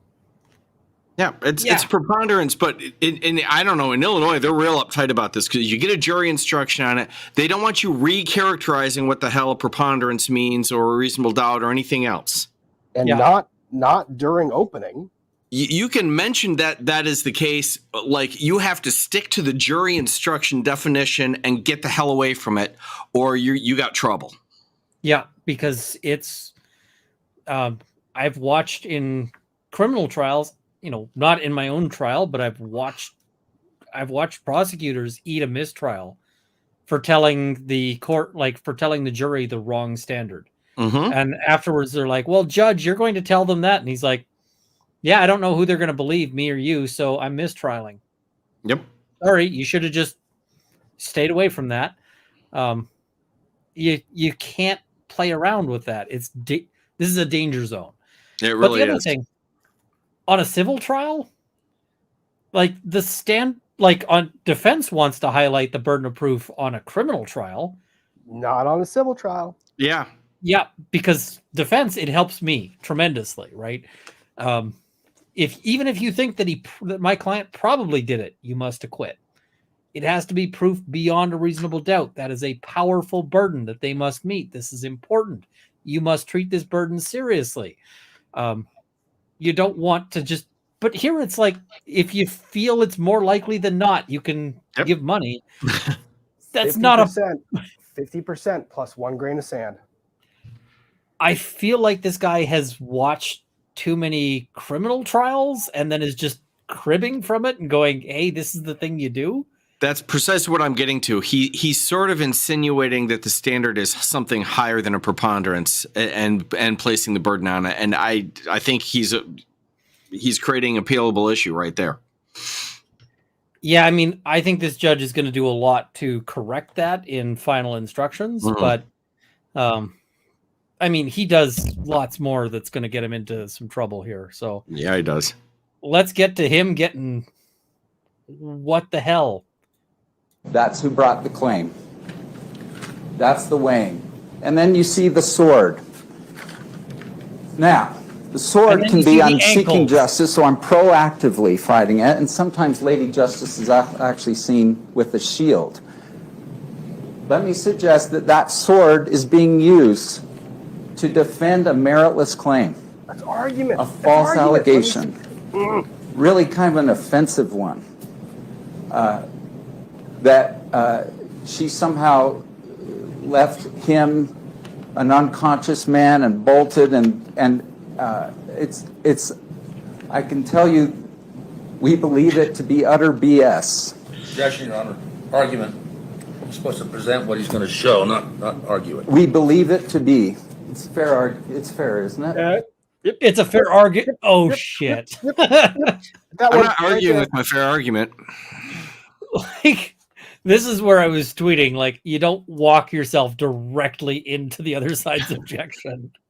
Like, oh, he just says it's an argument. The one that I ended up skipping past from the other side that was a good moment as well was where he says, I'm forgetting the line exactly, but he says, like, these issues that, you know, didn't exist to the same extent, that didn't exist beforehand, and he was starting to say that the injuries didn't exist to the same extent. That was the plaintiff's side. And I was like, you better hope the jury didn't catch that, because that was a hell of a thing to admit in your open. But yeah, here where you're telling them that it's, you know, you're telling them outright that it's an argument. Why? Somebody needed to have reviewed what an opening statement is. Yeah. All right. Let's see what's going on here. Oh, sustained. It is bordering on argument, counsel. Thank you. Thank you. He's suing for $3 million. Thank the judge, even when they rule against you. Okay. I'll tell you what. I'm going to hit damages later. I want to hit the merits of the case first. Oh, good. So the burden of proof. Because I don't know why he hits damages. I wanted to emphasize. And then instruction 11 says, don't abandon your common sense. So this can look, you're going to hear from brain experts and a lot of people to talk about this. But don't abandon your common sense. That's very important. I also hate the guy who coughs. I also want to just reference to you that you should pay attention more to the records before someone's thinking lawsuit than the records after someone's thinking lawsuit. Objection, argument, Your Honor. This is Paltrow's lawyer. This is argument. Sustained. You're going to see a lot of records about what was going on before and during, and then after.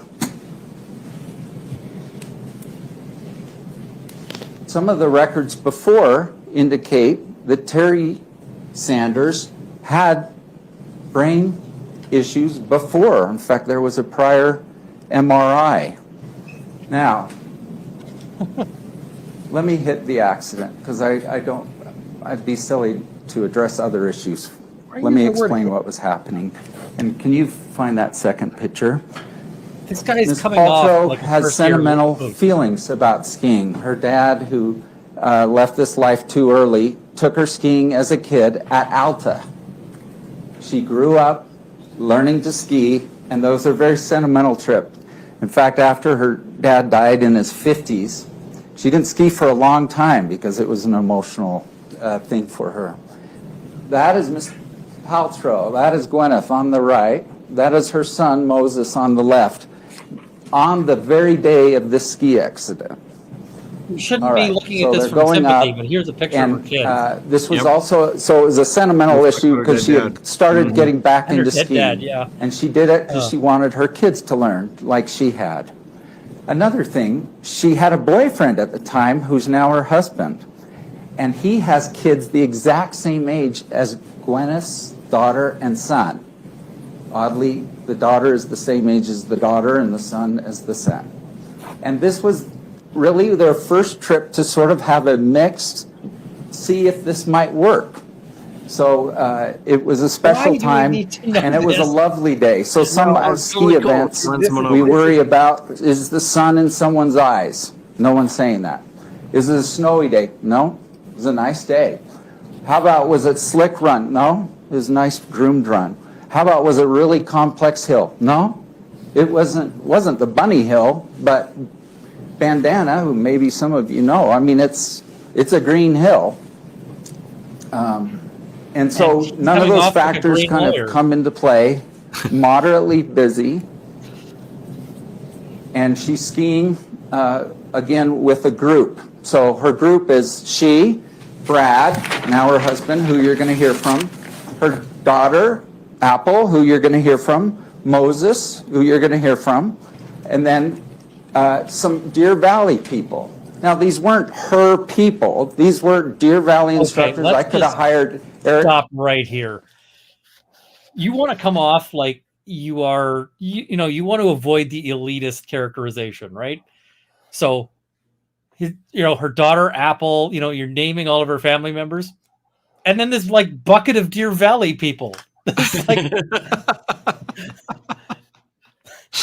they're on the payroll for the day. Yeah.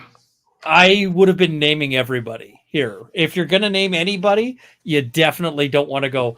And also the help was there. Yeah. Yes. Like, you know, plus the peasants were there, and, you know, they didn't smell very good, but it is tone deaf. Yeah. It's like, sorry, man, you got to read everybody's name if you're going to read anybody's name here. All right. So. I got to run. Thank you for having me on, Ian. Cheers. We'll be back. I'm going to follow this. You're going to follow this. I'll talk to you. Absolutely. I'll try to catch you tomorrow, bud. All right, cool. Yeah, this is a screaming goat case. For sure. All right. Chrissy Anson that day, just as Gwyneth did. And then Brad has 2 kids, and they had ski instructors. So that was their group. It was kind of a loose group, but nonetheless, they went to the top. They met at the top of Bandana with the plan. This is about 11 a.m. We're going to go down and have lunch. I think it's the Empire Lodge, if I'm not mistaken. Okay, so we're going to all kind of ski down. Gwyneth is a conservative skier. This guy's from She always skis on the far right. So if it's like a highway, fast people go on the left. I don't know if it's the same. Not but how skiing works. Far right, and then kind of small curves. And she's generally watching her kids, but she's not specifically watching because they have their instructors. Oh, more elitism. Yeah. She's skiing. Meanwhile, everyone else in the jury has to watch their own kids, right? She hears, suddenly she sees 2 skis appear between her skis. And a man comes up right behind her. Now, they're not going fast. That's kind of the odd thing here. First thing, I mean, the guy comes out with broken ribs, right? And unless you've got a story of where these broken ribs come from otherwise, that's a problem for your case. But second, I don't like what he's trying to do here. Do you get the same vibe I am on this? Absolutely. It's remarkably uncomfortable. The entire opening statement, he is in argument. And the problem with that, and a lot of people, I wonder if people have that question. You can't tell the jury before they've heard the evidence how they should interpret the evidence. You can't preview how they should weigh the evidence. You can preview what it's going to say. You can't preview what weight they should give it or how they should interpret it. You can hint, but you can't, like, the way he's doing is way too far. Way too far. You know, you can hint in the way you frame it, like in the sense of like bringing up one thing and then bringing up another and, you know, having an order for that. But this kind of seems like he's trying to suggest that this was sexual in intent. It's rather creepy. And then he gets into like a groan thing. Well, just keep going. Sorry. Yeah, it's weird. He comes up almost body to body like this and starts groaning. Yeah. She doesn't know what's going on. What's going on? Am I being assaulted? She's moving forward. And then she's like, they begin falling to the right. And she's feeling freaked out, I think is a fair statement. And he hits down, apparently his side and his head, and she is essentially falling on him. But keep in mind, his skis that's even are worse. Intertwined now with hers. Her first reaction is get away from this. And so she's trying to get away. What has just happened? Oh my God, I didn't even realize this. I thought when he was doing the Lady Justice thing that he was pointing to like a statue in the courtroom, because lots of courtrooms have a statue of Lady Justice, right? And I was listening to this rather than watching it. Did you know he had a board, like a poster printout of Lady Justice for this? No, I see it now. I listened to this mostly. I listened to it too. I just am now noticing that he has like a poster printed of Lady Justice. Is he doing the whole tell me on the doll where the bad man hit you? This is so weird. Is he really doing that?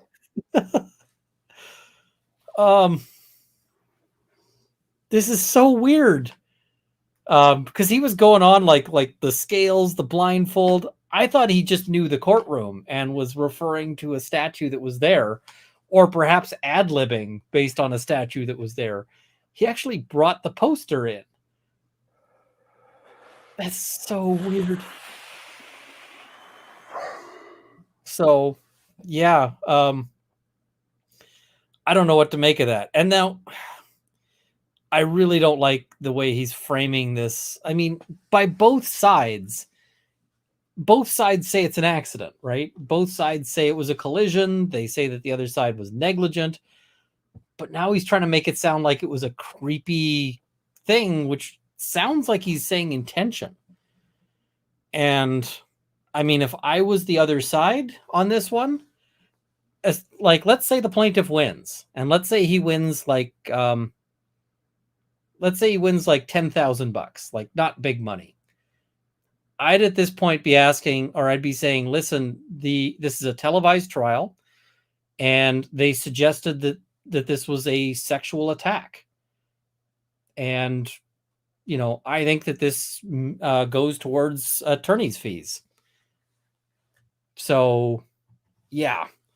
I don't know. I don't like this at all. I do not like it at all. So, ooh. Let me see if I can bring that up.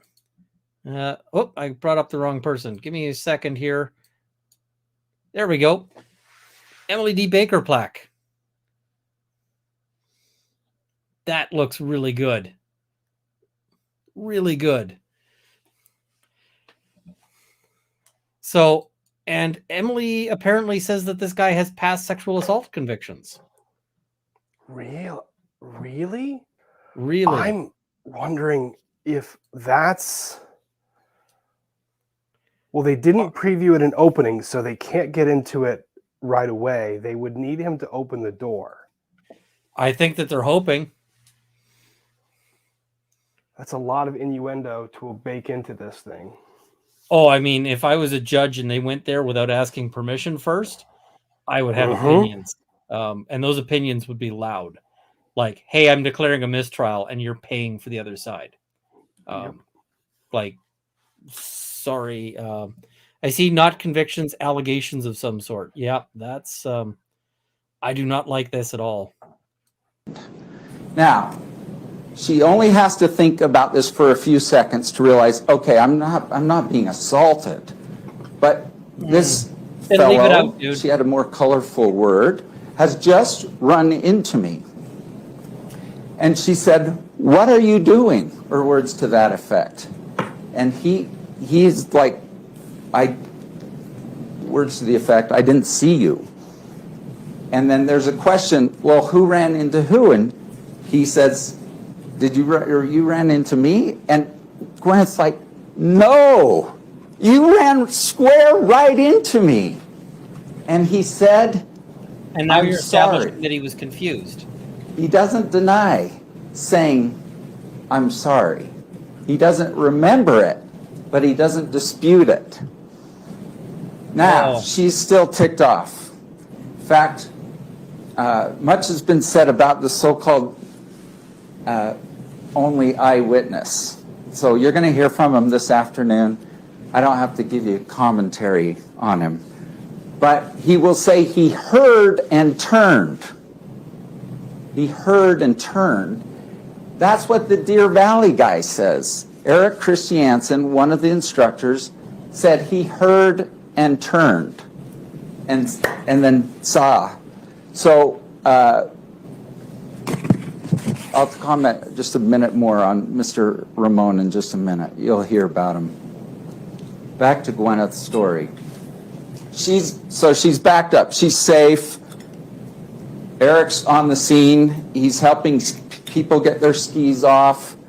And he's trying to figure out what happened. Now, Eric, backing up, they started at the hill. This is at the very beginning of the hill, by the way. It's not halfway down. It's not 3/4 down. It's the first quarter down. He's trying to figure out what happened. But he had seen... Why does that matter where it go is? Down. Then Terry, who was cutting across the whole thing.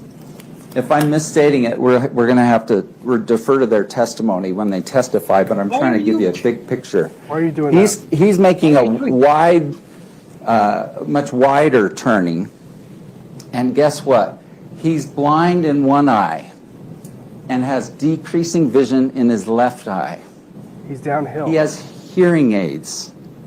He's had heart, stroke, many other medical conditions. Just weeks earlier, he had told his doctor, I'm feeling old suddenly.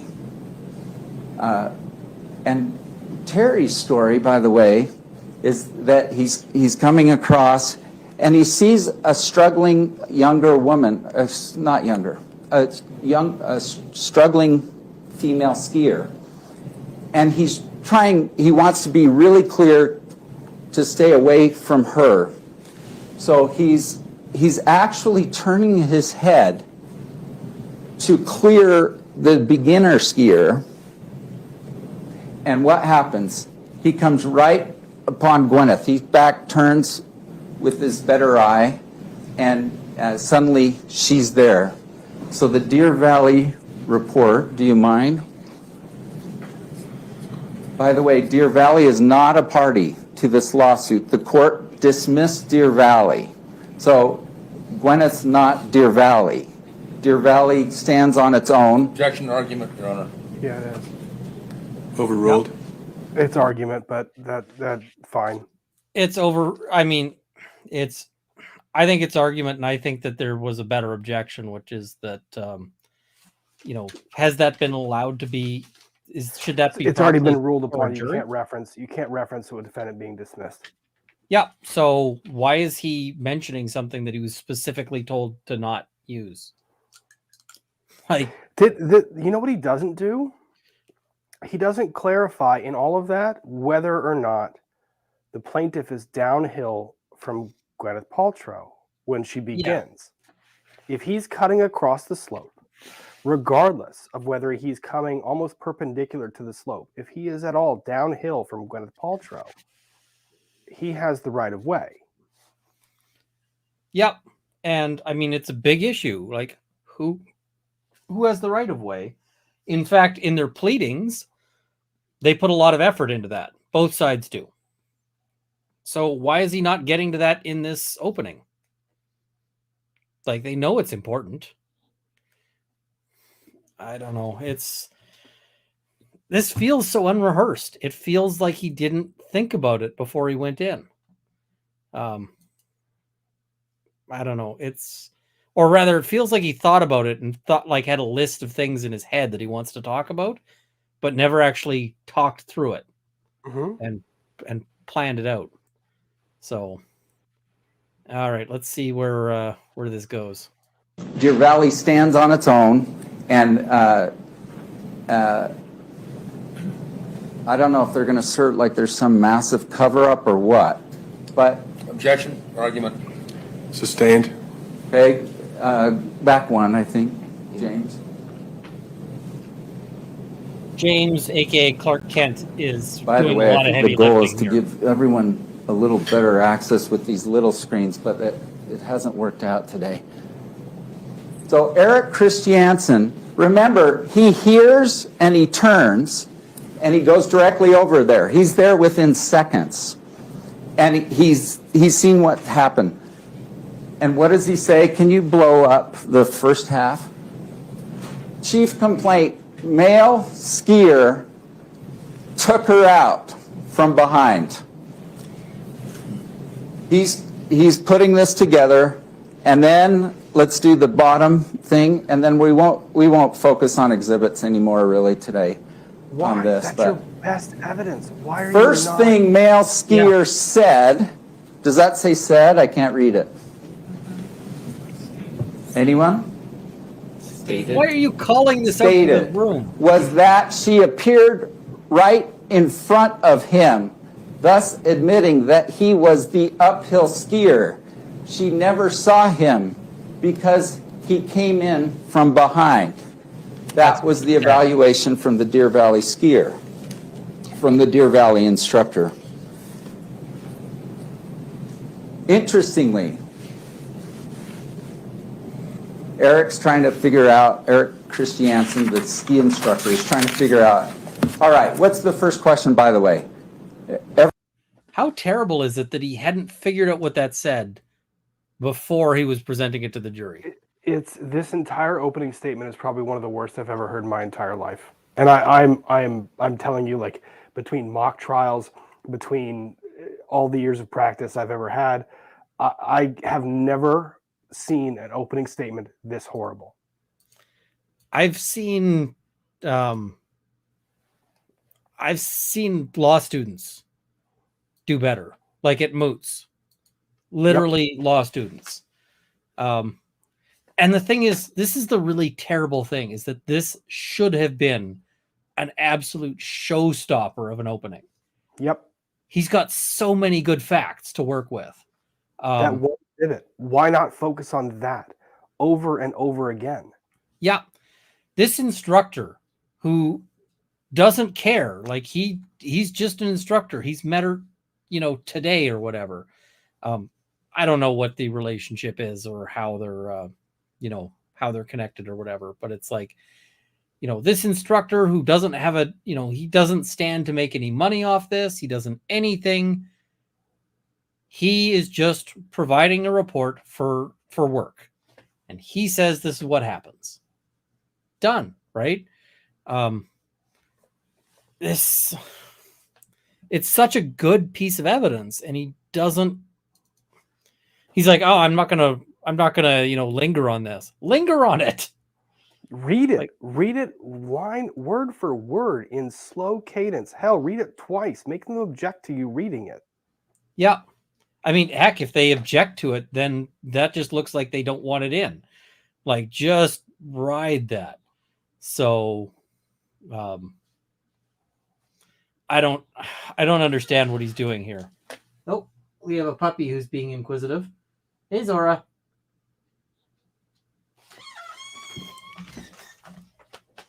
All right, let's keep going here. Zora is going to regret her choice to come in and watch this.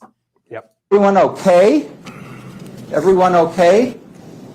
Now, they were both,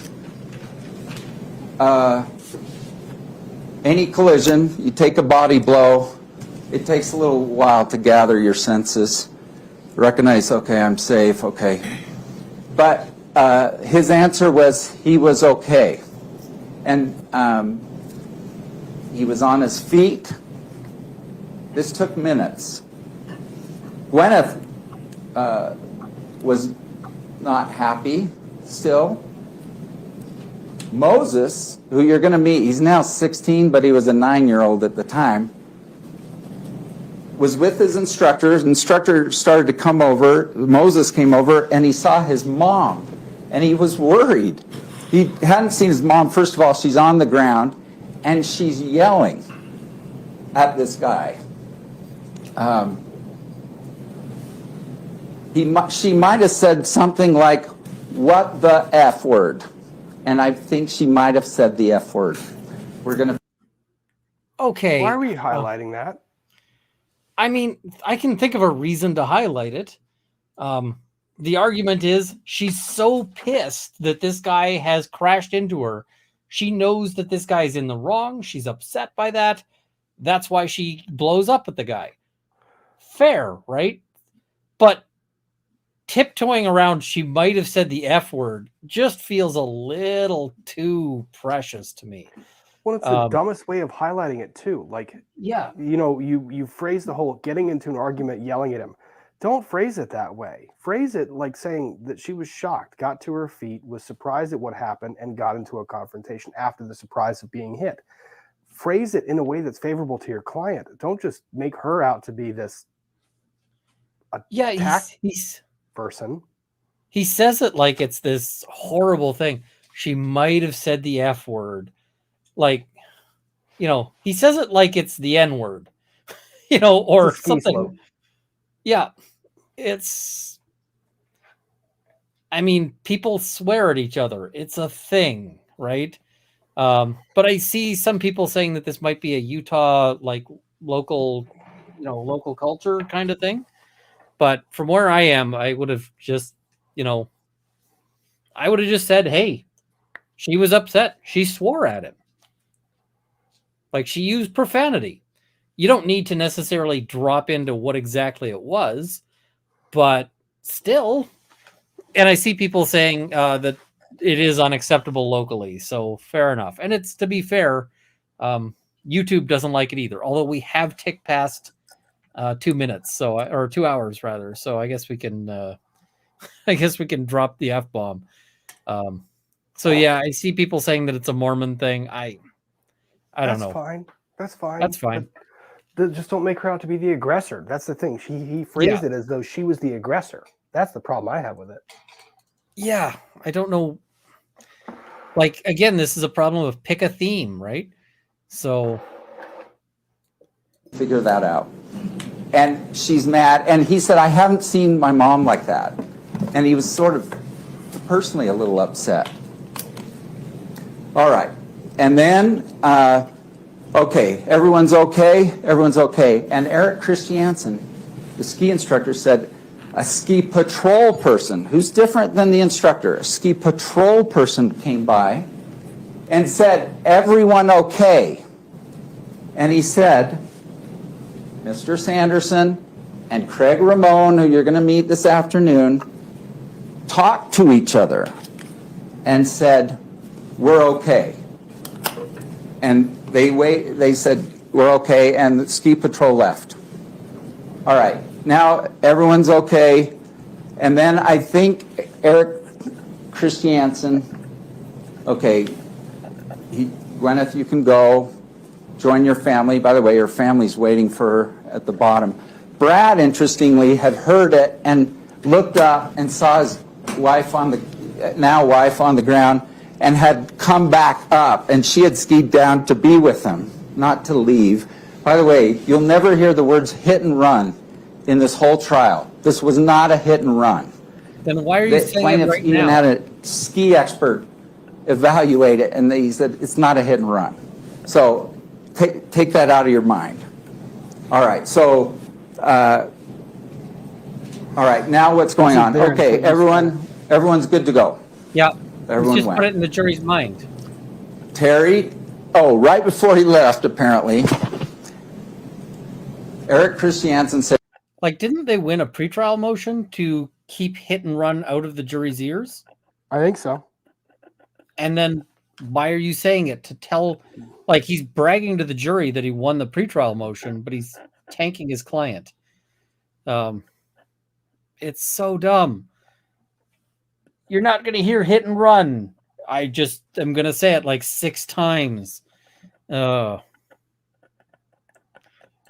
your buddy just took out Gwyneth Paltrow. They didn't even, no one knew who she was. By the way, she had a helmet and goggles and everything. Guess who who denied that? Craig Ramon.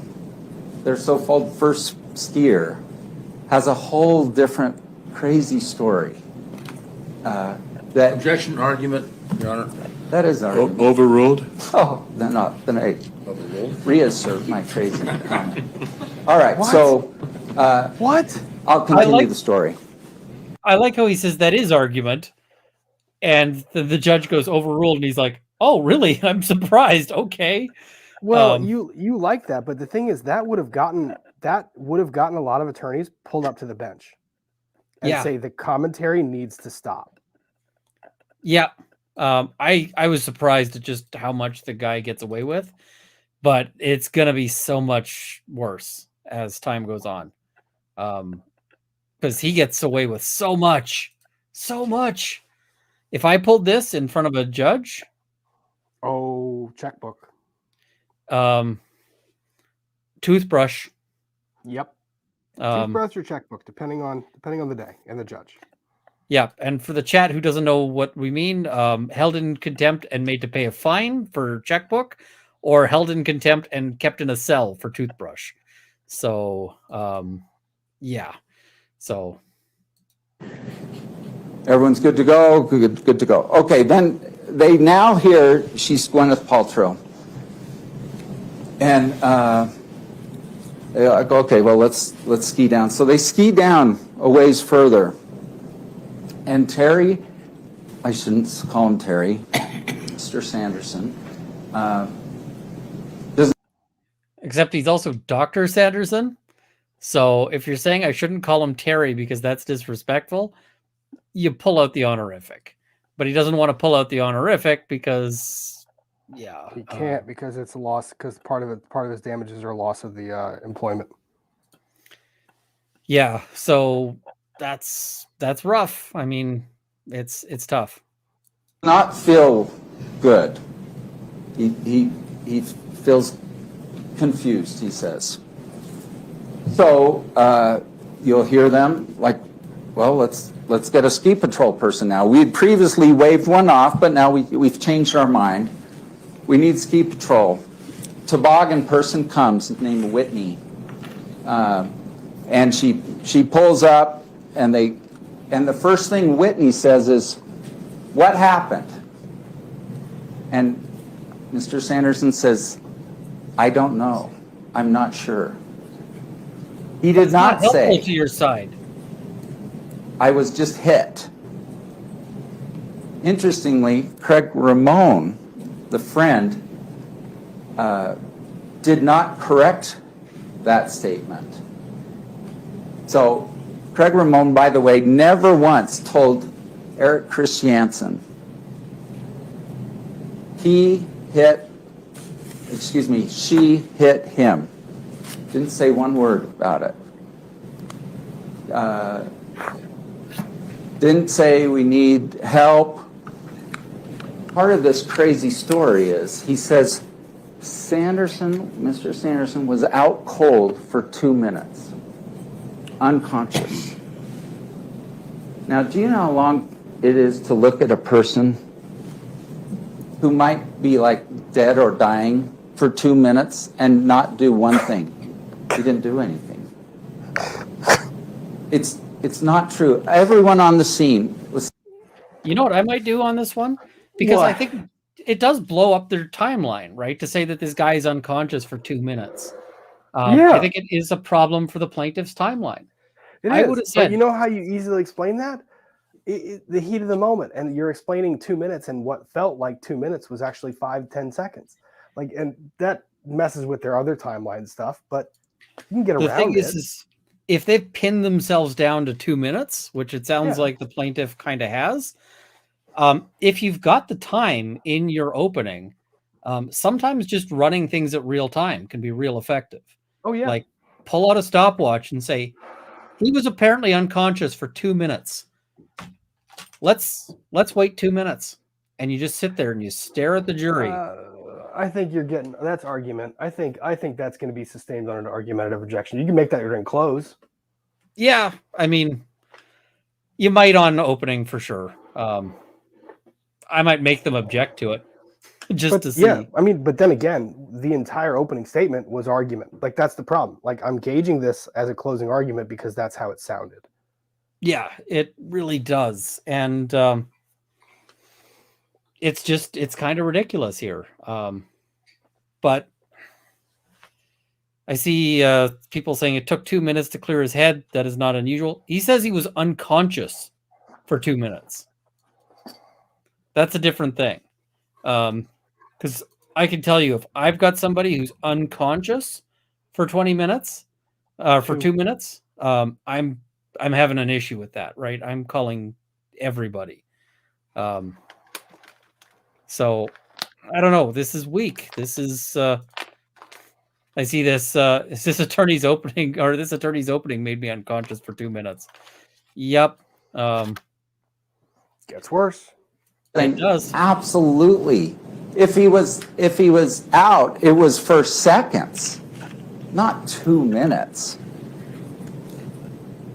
Chris Jansen's going to just ignore someone who's out cold. He's saying, I'm okay. He's on his feet. He's declining ski patrol. Very different story than someone who's out cold. I said, did you start CPR, like where you check his breathing and stuff? No, I didn't do any of it. You'll see there are a lot of ridiculous things, I think, about it. Objection, Your Honor, an argument. Sustained. I mean, I wouldn't have gone with the, if he was out, it was for seconds. I would have just said that didn't happen. Or, you know what he doesn't get to in cross? The 2 CPR minutes question. Oh, yes. I mean, his cross wasn't bad. He made a lot of headway on cross. I thought he did pretty. I might just be thinking that his cross was good because I'm comparing it to his opening. You're comparing it to the opening. It was terrible. Fair. Gwyneth didn't have a helmet. He says Gwyneth didn't have a helmet or a face mask or a goggles on her. She had those things. She doesn't go around skiing. She's safe conscious, and she's probably a little celebrity conscious about, like, I don't do that. So anyway, we'll address that this afternoon more, but let me continue the story. So he's on the toboggan. Now, Whitney, this toboggan person's pretty smart. She goes, hey, I want you to remember, I'm going to tell you a few things, and I want you to remember them. And they're unique things. We'll get into it later. And at the bottom of the hill, she's checking them, and he remembers all of them. In fact, he's a poster. So he posts a very happy, smiling picture of the toboggan person and a very articulate comment repeating, like she went to Michigan, she won this ski thing, very detailed, and he posts it.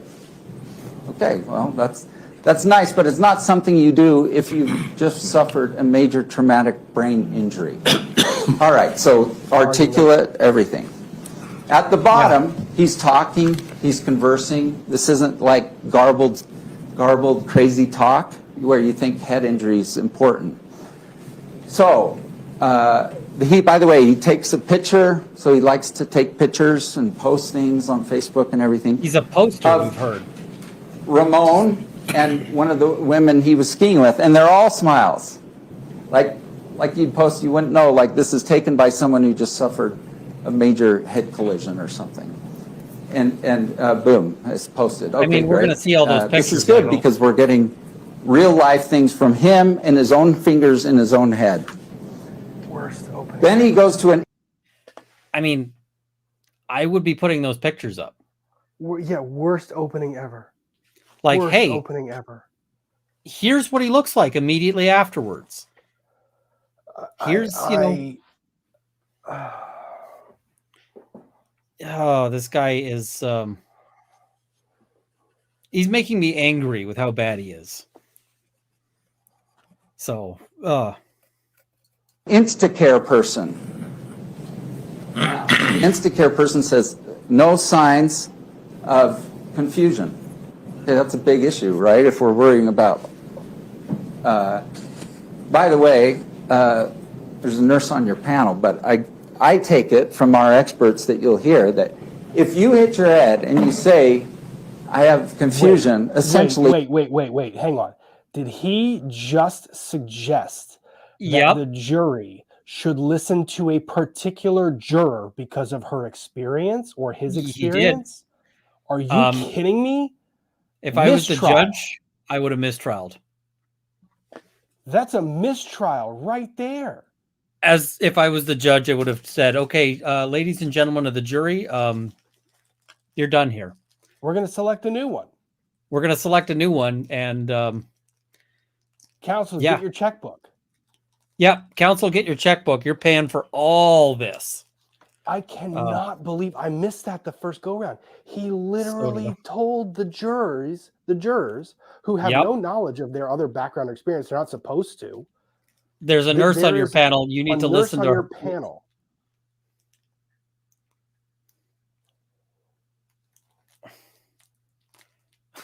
Yeah. What? It's so improper. So improper. This is why in my area, where I am, lawyers cannot serve on a jury. And it's specifically because of the concern that a lawyer on the jury will be given too much weight, and that that jurors might ignore the judge's, directions if the lawyer says, "Oh no, the law says this." But yeah, this like that. Hey, there's a nurse like that on the panel. You're going to hear from the doctors, but there's a nurse on the panel.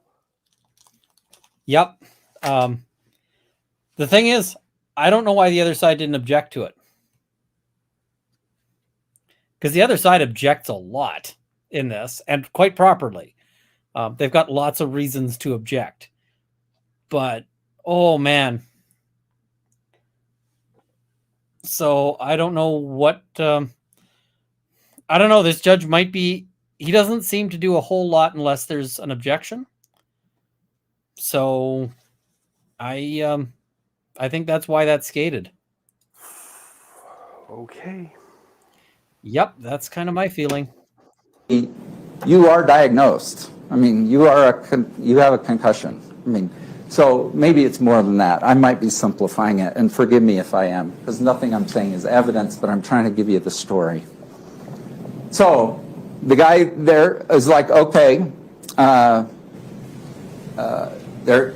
can't rule out problems, so you should get a CT.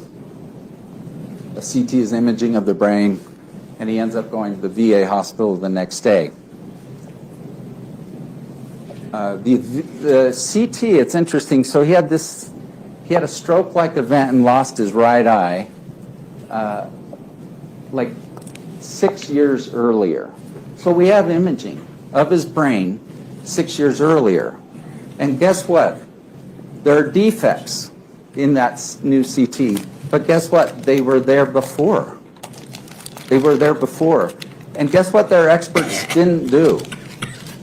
Go back and look to see if the problems in his current imaging is present on his 6-year-old CT of the brain. It's kind of crazy. They're interviewing him.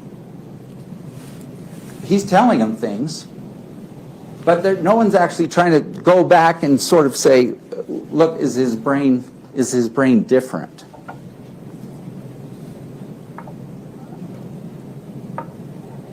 Okay. You were going to hear from some daughters. By the way, it was reference to 2 daughters. He has 3 daughters. He's on the outs with that daughter. Okay. She paints a not that great story about him. I'm starting to feel like this guy is the jade egg of lawyers. Why do we dig into this? No one wants to dig into this. But if a 75-year-old man says, I don't think as well as I used to, my brain doesn't work as well as I used to, I forget things, we have to, which is why we're all here, we have to go back and look at these things. If he says my relationships were harmed by Gwyneth, we have to go back, it's kind of a deep dive, and say, what were your relationships like before this? And it's not pleasant. I mean, like, half of the trial is going to be on this kind of stuff, because if someone says, I have a severe $3 million brain injury caused by you, we have no, I have a lawyer obligation to represent my client and say, what's true? And I'm telling you, he does have confusion. He does have strained relationships. He does forget some things. But guess what? It's a normal aging and his pre-existing problems coming forward and progressing. Back to the story. So Instacare, they say, go get a CT tomorrow. And then he posts, and let's put that up. So he's a poster, okay, big on Facebook. So there are lots of pictures of him, which helps us. It helps us understand him. What does he post to his daughters? On cue. I'm famous. And this is such a good... He doesn't post, I'm hurt. He doesn't post googly gawk. Is that the right word? This is your own opening, sir. You should know what the right word is. It's the words. You have control over the words you want to use.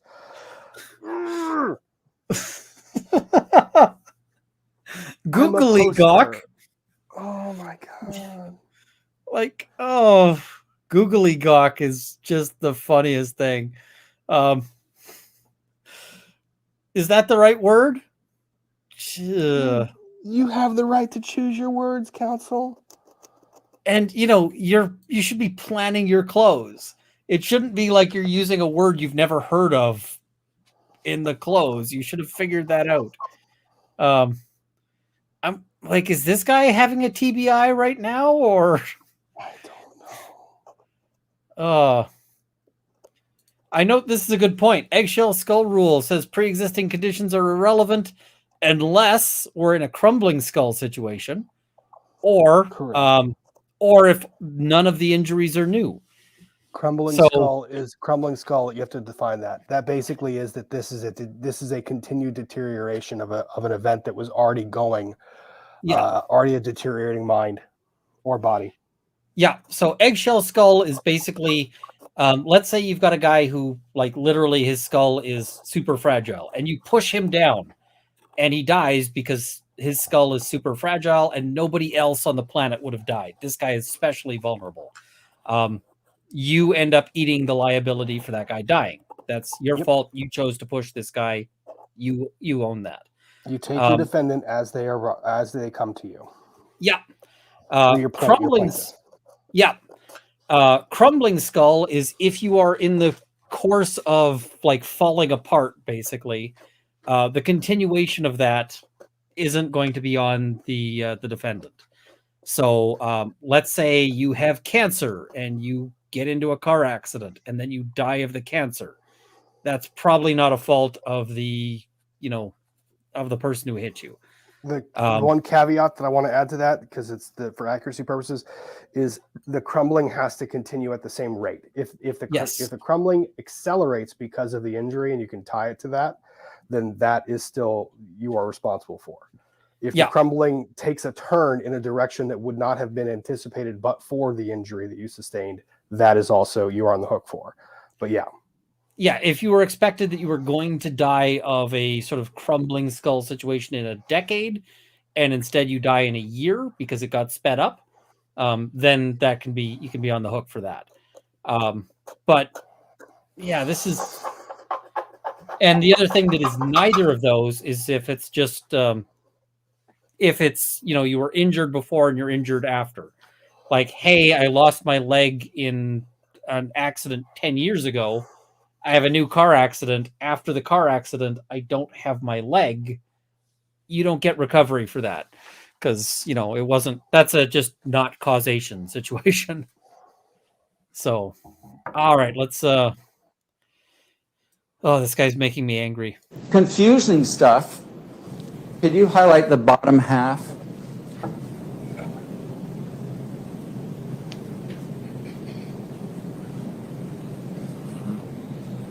I'm famous.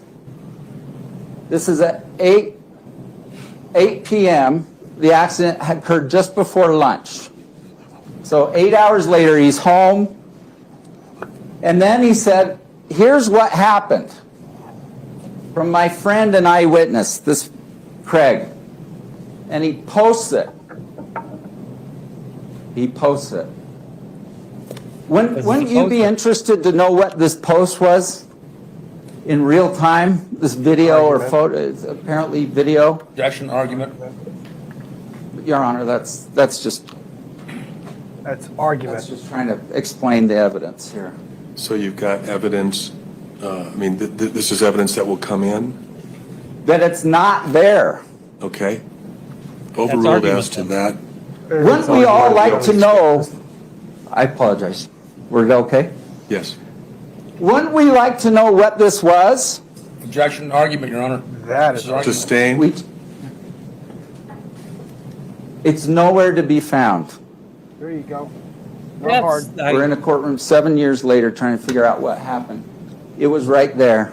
That's how you make nowhere the point. To be found. And then, can you do the top half? This is his daughter. I can't believe this is all on GoPro. This is such a great point. I can't believe this is all on GoPro. Where's the GoPro? Do we want it? We want it. It's nowhere to be found.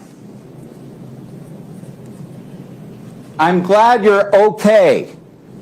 He's telling his daughters, I'm okay. All right. Like, he's got such great points to make. He's just making them badly. We're trying to put together a lot of facts. You're going to hear, I don't know, like 20. It's really not a lot of facts. You just make it sound like it's a lot of facts because you're not getting through them. Yeah, and I described this on Twitter, just responding to Lawyer, you know, and I was saying, like, I've never seen a guy with such a great hand of cards play them so poorly. Like, this is a guy walking in with pocket aces at Texas Hold'em, and 2 more aces come up, and he still somehow manages to lose. I mean, I wouldn't say that he's got pocket aces. I would say he's got good facts. He's just, and even then, I think that the plaintiff has a case here. The plaintiff has a case, but there's some real problems. Yeah, there are problems with it, but the defense is not highlighting the problems. The defense is basically coming off like a bunch of a-holes. Yep, and I mean, I'd be saying, like, listen, they can, like, they had this GoPro, they had this video. Where did it go? You know, you can't make it like that in opening, of course, because that's argumentative. But, you know, there was this says that there was GoPro footage. That footage has gone missing. Yep. It was in the control of the defense or of the plaintiffs at all times. It has gone missing. Yep. You know what they didn't do? They didn't do that. Yeah. It's so, they're making what could be a really good argument sound really awful, and it's I don't get it. People are going to come in, half of them medical people, and try to figure this out. It'll be interesting. I think after this trial, you'll go, that was cool, actually. You learned a lot, and you are given to our community. But about half of the information you're going to hear, if you find that Gwyneth did not cause the accident, you can disregard all the damages talk. So we're going to hear a week of evidence on Terry's brain, Mr. Sanderson's brain. This is not where you want to come off like a smarmy sack. This is not where you want to be like disrespectful. You're going to say, we're going to hear a week of evidence as to the, the problems he's suffering and so forth. But I don't like the way he frames that. I do not like that at all. And I've frozen the image. Can you see it? Oh my God, Ian. No, you chose the smarmy comment and you somehow got the magical freeze frame of a child with their tongue stuck out. This is the perfect freeze. This is the perfect frame for this. I don't even know how that happened. All right, let's see where this goes. But at least the talk if you is back in find no negligence by Ms. Paltrow, then you can disregard all that. Your Honor, I object. This is a classic argument. Sustained.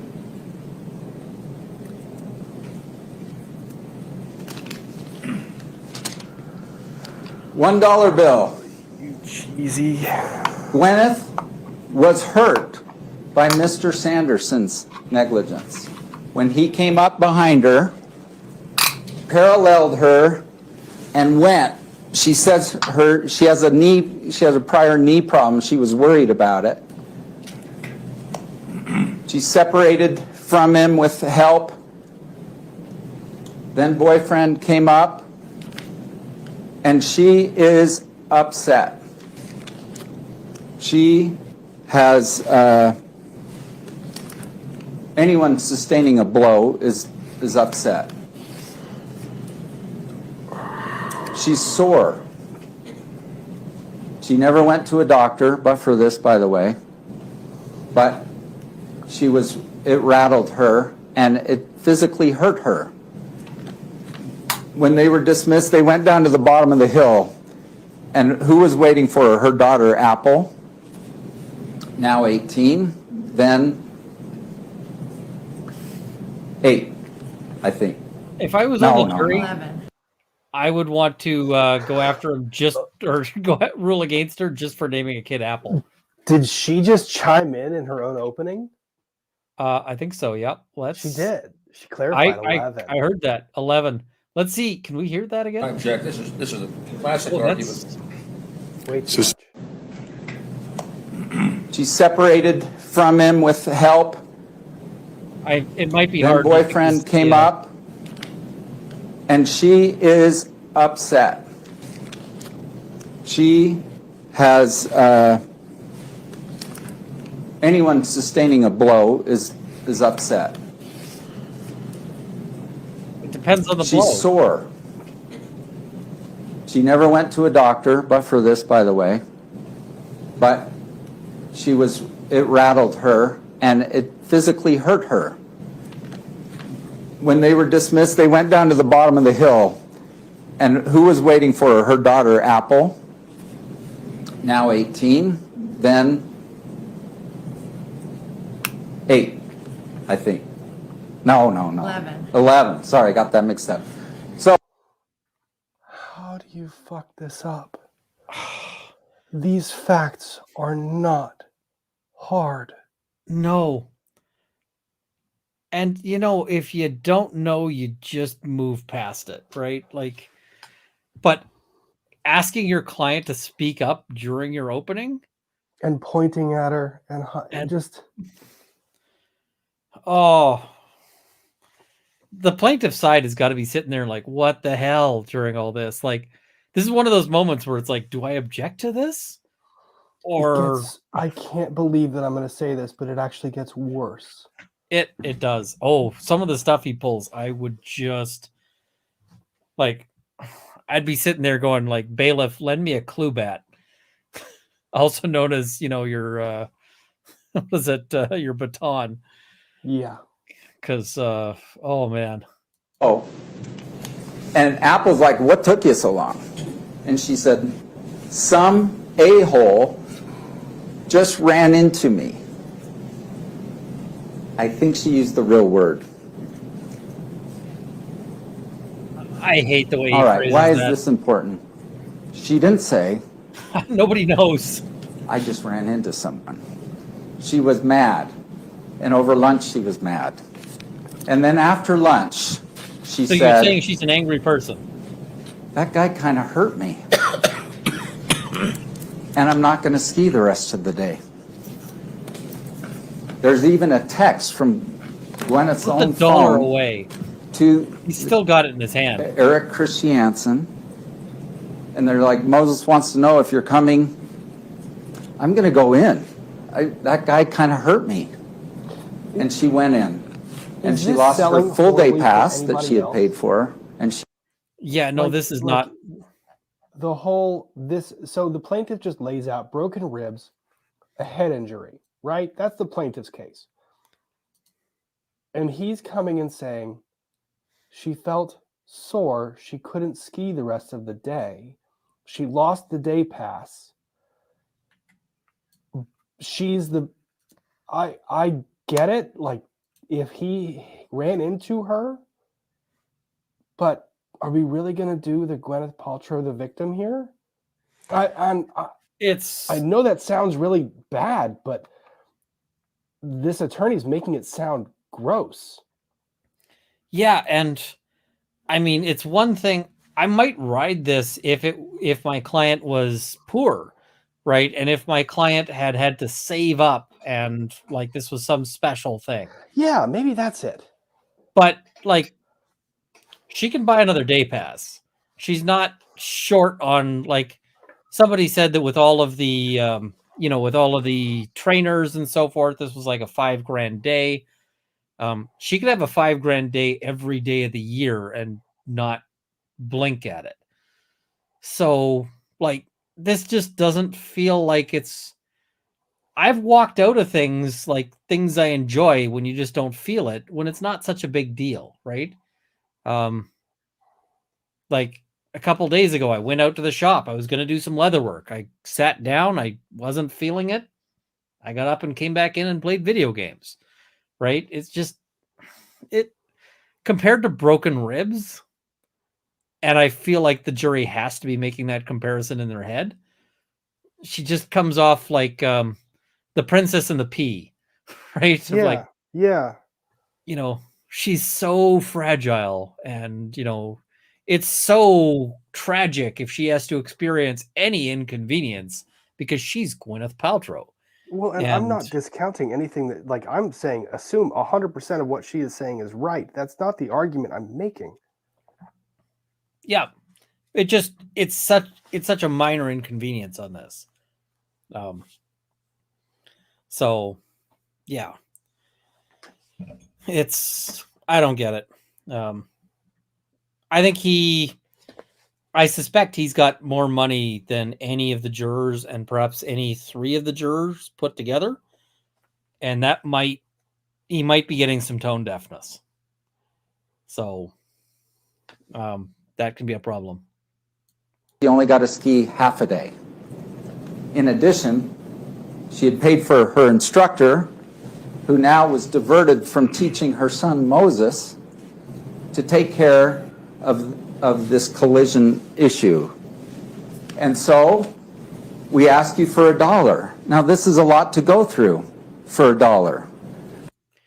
So he's justifying damages here, but like, you don't need to justify $1. $1 is a nominal amount, right?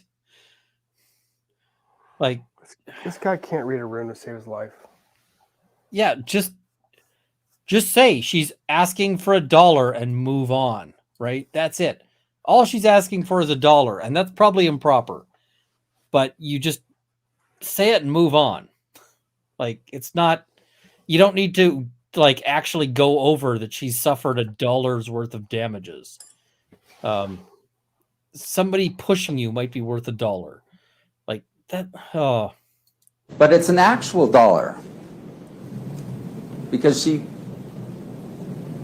had come with her family to enjoy a family vacation. This is again argument. This is classic argument. These are facts. This is closing argument. Overruled as to the comments that are being made right now, those are facts? Yeah, and let's keep the interruptions to a minimum, would we? This part. Well, counsel, go ahead. I mean, the objections have been valid, some of them.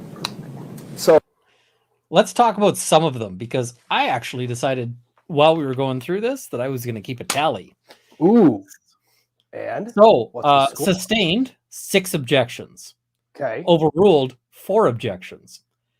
So you're really going to get salty about him objecting to your stuff when more of them have been sustained than overruled?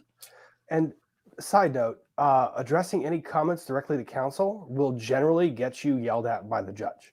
Yeah, Period. That was improper as hell. I don't think I've ever seen anything like that in a courtroom. The judge instructs counsel. You talk to the judge. If you want an instruction to opposing counsel, you can say, Your Honor, I have done this. I say, Your Honor, we're seeing a lot of objections that are not, that are not valid. Perhaps you could instruct opposing counsel. And then the judge can say, counsel, you're on notice. Make sure your objections are good ones. Or they can say, no, we're not doing that. But the only time you really pull that, because the other side's got a right to object. Yeah. So the only time you do that is if somebody is clearly sniping at your cross in ways like they're just trying to interrupt your cross and all of their objections are not landing. But you gotta wait until the judge is already pissed before you pull that. Well, and the thing is, I see some people in the chat making comments about the judge. I don't think this falls back on the judge. I think the judge is giving amount of latitude that is given during jury trials that's not during bench trials.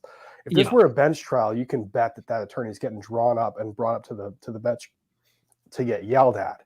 The judge doesn't want to be seen as putting a thumb on the scale in front of the jury.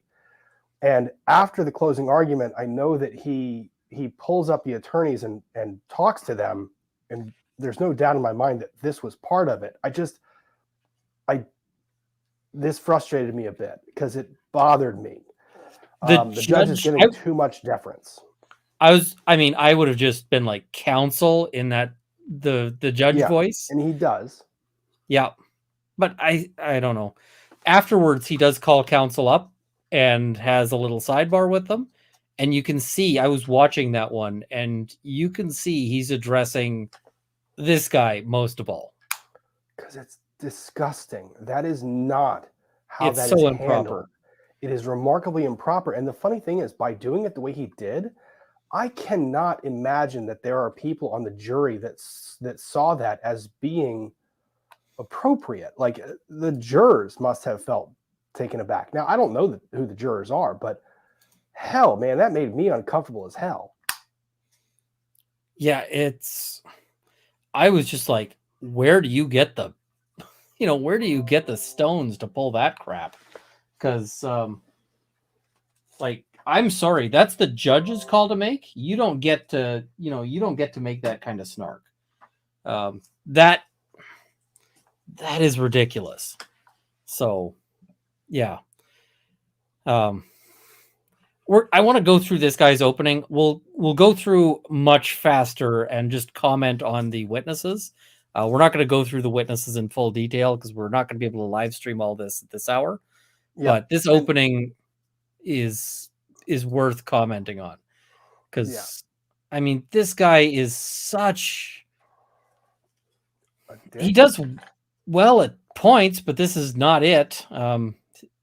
Yeah.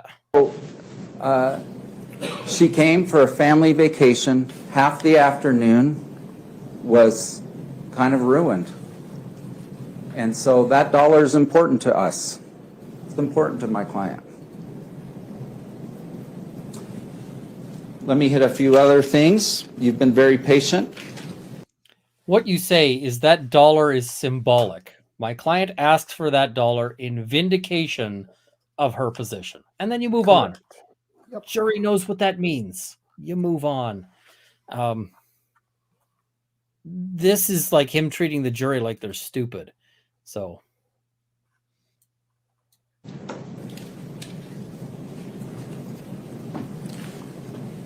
I think I said, it's hard to unpack someone, a 75-year-old, who says, I don't think as well as I used to. Heaven help me if my daughters were called to the stand and they say, hey, let's talk about all your dad's mental quirks and problems and his physical health and his deterioration as he ages. I wouldn't want to be present for that. It would be hard. And yet, we're here because Mr. Sanderson is making that allegation, and so we have to do it. So I don't want to look like I'm beating up on a kindly old man, but keep in mind we have to do this because they have don't justify it. Just Gwyneth owes me $3 million. I mean, we have to address that. I'm sorry, dude. If you were upset about the jury not liking you, you might want to have taken a different approach through most of your life. Or at least that opening. Yeah. And somebody's asking, will I continue to cover this trial? I'm kind of thinking so. I'm certainly going to be watching it tomorrow. I'm also doing stuff during the day that I can't live stream it, but I will. I'm probably going to try to get try to condense a sort of quick recap, because this is a longer recap because I just want to go through this opening because oh my god. But we'll do it quicker with the witnesses. So I kind of apologize in advance. Mr. Sanderson threw a press conference and he said, Gwyneth. Objection, Your Honor. This is irrelevant. This is factual. It's also argument. This is factual. Sustained. There hasn't been. Would you please approach? Yeah. This is where the judge is starting to lose his patience. Yeah. Which is like 10 objections a little bit late, which every judge is different as long as they're consistent. I've said that repeatedly. As long as the judge is consistent, I can deal with it. You look at who the judge is talking to here. Yep. A bow tie would complete this guy. I feel like this is... I've known way too many people that are good people that wear bow ties. Yeah, this is an insult to the good honor of the bow tie. I mean, I feel like they picked this guy because this judge has a very Sanderson said, feel to him. Right? 3 years later, she came out of the jungle like King Kong, screaming. What? When asked, I'm guessing that was from deposition. In real time. That was a press conference, probably. Yeah. By Gwyneth, he said, I apologize. I'm sorry. When asked by the ski instructor, he said, she appeared right in front of me. And when asked by the toboggan person, he said, I don't remember. I don't know. Or I'm not sure. Mr. Sanderson said his memories of this case get better over the years. That's all I'm going to say about that. No, say a thing about that. That's not how memory works. There you go. That's how he said. God. One more comment on damages. Plaintiffs He was That's a all vet. I'm going to say about that. We salute him. Oh, for wait, that. no, I need to say the he thing. Went to the VA, and he went at 1 month. He went at 1 year.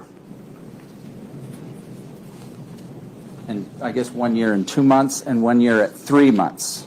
Okay, so 3 different assessments, neuropsych assessments. This is where a smart person is trying to figure out, and he is saying, I'm more We confused. know what a since the neuropsych ski assessment accident." is. The jury does not like when you And they're explain doing what that testing is. on him.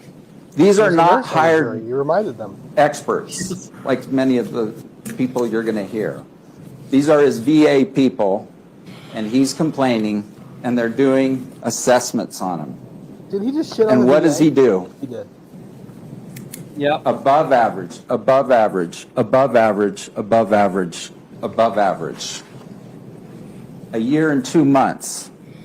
High IQ, high verbal comprehension, high perceptive reasoning. Working memory is average. Processing speed, average. Overall cognitive ability, intact. 1 year and 3 months later, goes to someone else. These are 3 different people. 3 different people. He's alert. His affect is appropriate. His speech is normal. His thought process is logical, linear, and goal-oriented. All good. His perception, no disturbance. Attention, concentration within normal limits. Recent memory within normal limits. Remote memory within normal limits. All normal or above normal. See, I feel like this trial is going to be dangerous to Rob because he's going to end up with like a permanent facepalm hand imprint on his face. Was it different? Was it different? It's not whether it was normal. This guy was an optometrist, right? I think so, yeah. It's not whether it was normal. It was whether it was different. Yeah. And well, and did you notice that it starts out with like above average, above average, above average, and then it gets to normal, normal? Like, that's a problem. Like, oh, I got the tongue again. And you twice in a row, Ian. How did you fucking do that? How did you do that? I don't know. It's just, I don't know if you had that prearranged. There's no way you had it prearranged. No, it's just chance. You know, they like to say silver-tongued serpent. That's just, it's lacking the silver. What the hell? That's the chat is correct. That has to be the thumbnail. You better screenshot the hell out of that. Oh, I'm gonna come back to that one and just be like, yep, we're in fact I'm making a note of the timestamp just so that I can properly come back and get that. So the dude says it's not his VA folks. If there's one person on that jury who's had to deal with medical issues with the VA, really? You're gonna shit on them? Like what? Like the opening argument or opening statement. See, he's even got me saying it. The opening statement went from poor to bad to worse to face palm, and now we're officially at dumpster fire.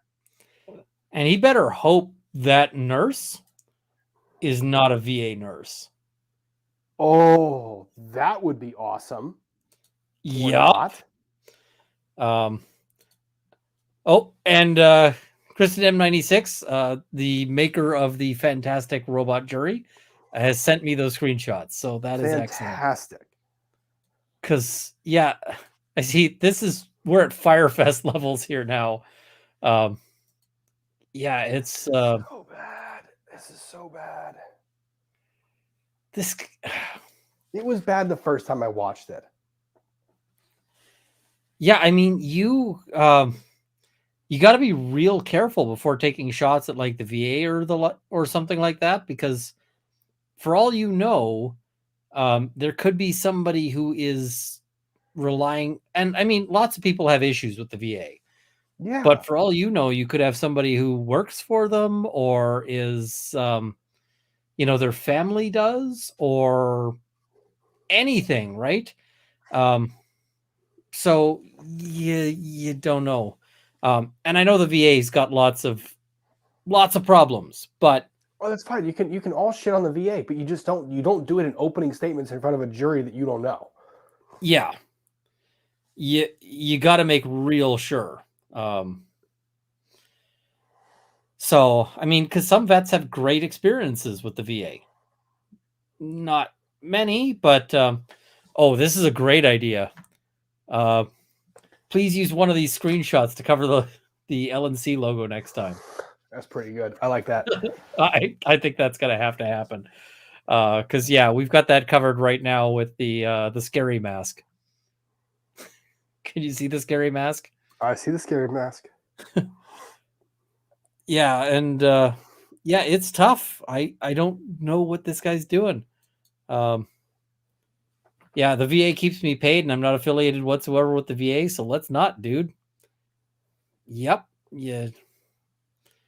And I see he was discrediting the paid experts, not VA. You got to be, sure on that. He was throwing shade at both. Yeah. Because if you believe the experts, then you're shitting on the VA. If you believe the VA, then you're shitting on the experts. Yeah, and I see people saying he sounds like Malkovich, but I don't know that. I don't know. Malkovich sounds better than this guy, I think. I don't know what's going on with this guy. All right, let's get through his opening here. We've got to lean into the pain.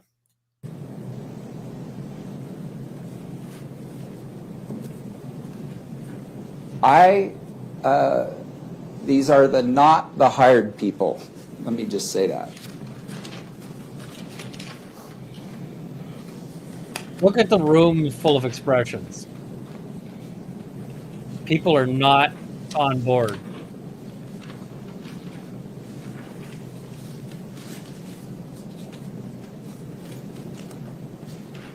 This guy is the back to lady. Sorry, what was that? This guy is the beating will continue until morale improves. Yes. I see somebody saying he does the Saul Goodman approach. No, Saul Goodman is effective. He's just meandering. So,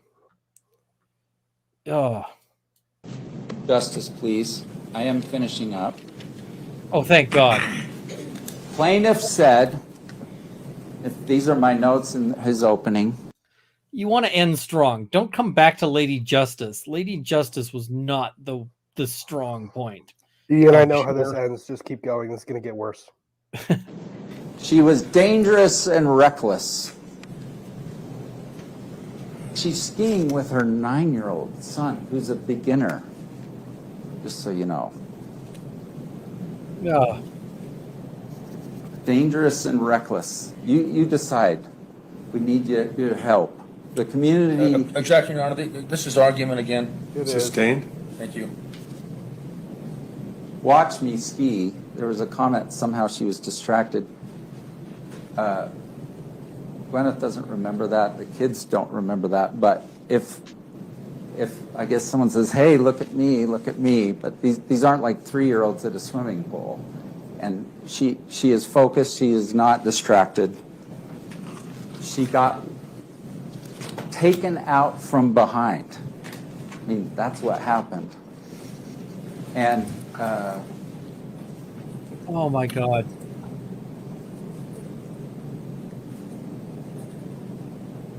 That's enough on that. What? His posts. So again, we can curse public media or social media, but it does do one thing well, doesn't it? It's like sort of documents people. And he's a poster. So guess what? He went on. This goes on the bingo card. Traveling all over the world after this. Like 10 trips. All over the world. And we'll talk about that. I'm not even talking about the domestic trips, which he did those too. But I'm talking about big, long international trips. The thing is, this is great for the defense because both it shows that, he's not that, he's not He can that enjoy impaired. his life. Yeah.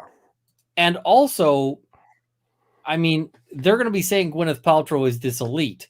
They can be like, look, he's actually also super elite, right? So, but he's flubbing it. He's flubbing it bad. But Ian, he's a poster. Oh my God. It's bizarre. So, all right, let's get through. He does yoga. He swims. He stays fit. His life is not a disaster. Your Honor, I object this argument again. Overruled? It's argument, but he's letting him get away with it. Our experts, you will hear from them, and I won't go through name by name. 2 are Eastfold and Ashkenazi. These are smart people who are trying to put everything together. Wait, what did he say they were? Ashkenazis. So, did he just seriously say our experts are Jews? Yes, he did. Yes, he did. He said they're smart Jewish doctors. No, he did not. He said they're smart Jewish doctors. Oh my God. You know what would happen to me if I did that here? Oh, I can't. He just said it out loud. Oh, I would get freaking disbarred for that comment. He just said they're smart Jewish doctors. Oh my God, someone called Joe Neerman. I need this to be real life. Oh, this is so fantastic. Oh. I freaking hate this guy's opening, and it is exceptionally stupid.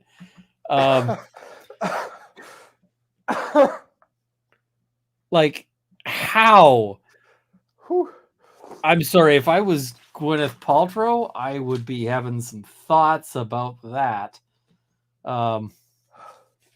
Like, what the fuck?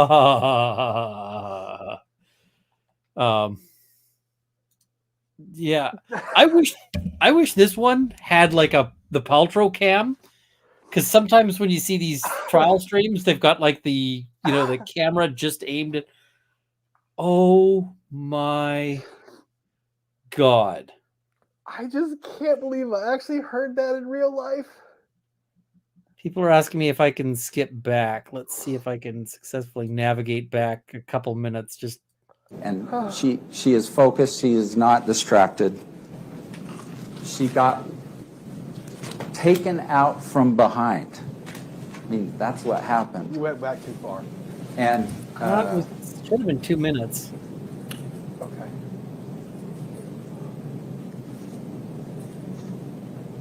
That's enough on that.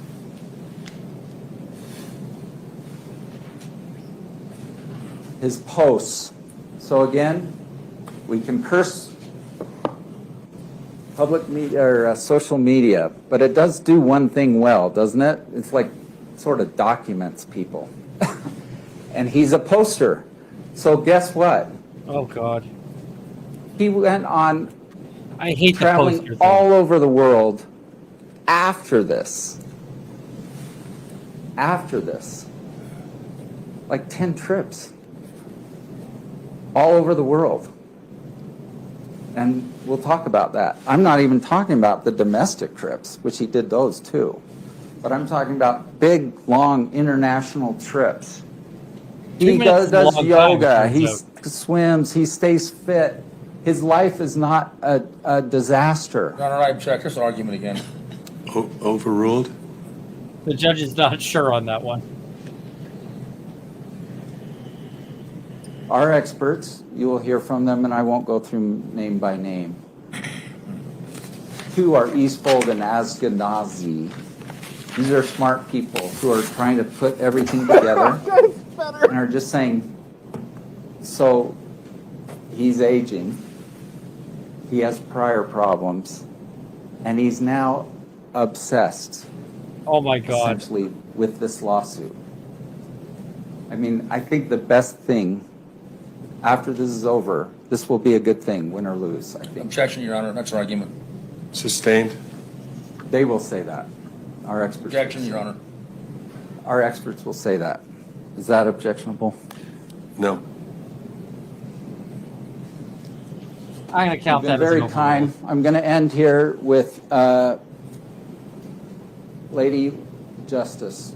No. So not the again. blindfold you get, we're not going to feel sorry not- for him. She's We're not going to asking make our decision on that. The weighing of evidence, they have to have more evidence than not. And the sword, we are defending a false allegation, and we need your help. And Your Honor, thank you so this much is for your doing argument. it. Should be sustained. I'm done, and Overruled just a little latitude there. that's about 10 overruled objections during my closing, which I think. No, it is in fact 6. This is insanely improper. Let's finish It's it. inappropriate, Your Honor. fucking believe it. Why don't we approach the bench, please? Yep. Yeah, children, Okay. come up to the bench. So let's look at the final tally. 9 sustained objections and 6 overruled objections. So first of all, you're just straight up wrong because you were objectionable a lot. And even some of the overruled ones, the judge was like, I'm going to allow it. Right. Yeah, it's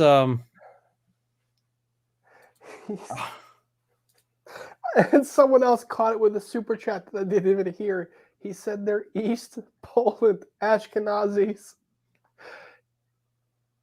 Well, somebody in the else- actual fuck. Well, somebody said it might be Eastbold and Ashkenazi as a last name. Is I that don't actually care the last? if it's I mean, if it's it does- the name.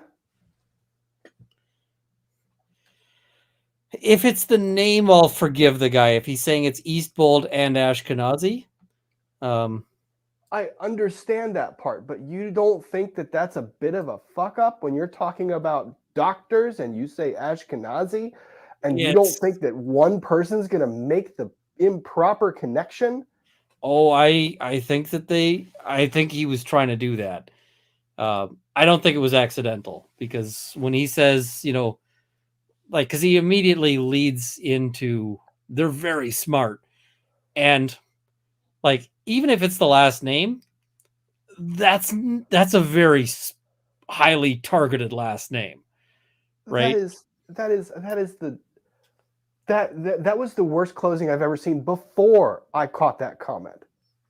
Yeah, or what was the other thing that we caught where he was now I'm blanking on it. He had some bullshit during this. Oh, the nurse thing. The nurse. Like, what the hell is with that opening? I've never seen anything like that in my life. I'm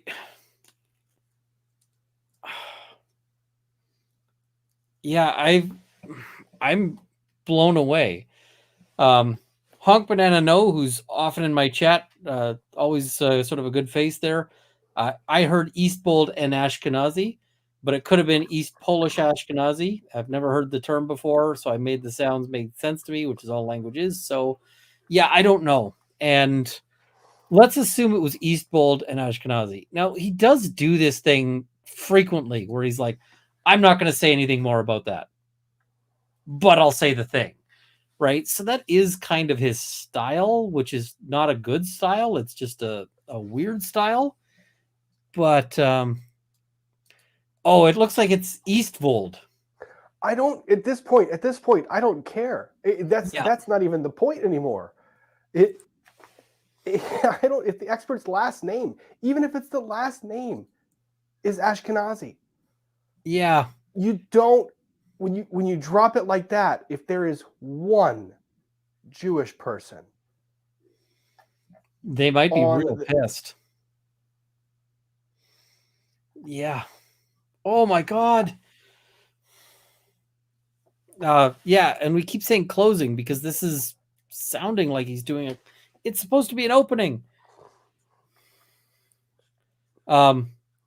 People are saying that they can't imagine Paltrow was happy with his performance. She was actually smirking during this. When you see it pass by, she looks like she was happy with that. Oh, good for her. And I mean, the whole thing of like, I'm not going to name them, but let me name them. He does that as like a verbal tick at times, but with these particular names, it feels gross. Yeah, I don't know. And what a prick with that last remark. What a prick. Oh, that was just I hope he's wearing his asbestos underpants, because if I was the judge, I'd be spitting fire. And if I'm plaintiff's counsel, I'm telling you right now, I'm not handling that nearly as well as that guy did. I'm asking the judge for a sidebar, and I'm asking the judge for sanctions right there. Yeah. Hey, make him pay, and make sure it's an amount that he is gonna feel. Because oh my God. Okay. I'm alive. Okay. But all right. Ian, I'm gonna leave you here, my friend, and I'm gonna clean up down here because it's late for me. But oh yeah, you should continue on, because it's just. We'll look at the sidebar. I'm not going to go through the witnesses. Like, I'm not going to just sort of live stream the whole thing here. And no, I can't. Somebody's asking. I can't see live milestone chats, so those disappear, unfortunately. Yeah. I am going to. No, asbestos underpants is not a Mormon joke. It's a fire joke. It's this guy is gonna have his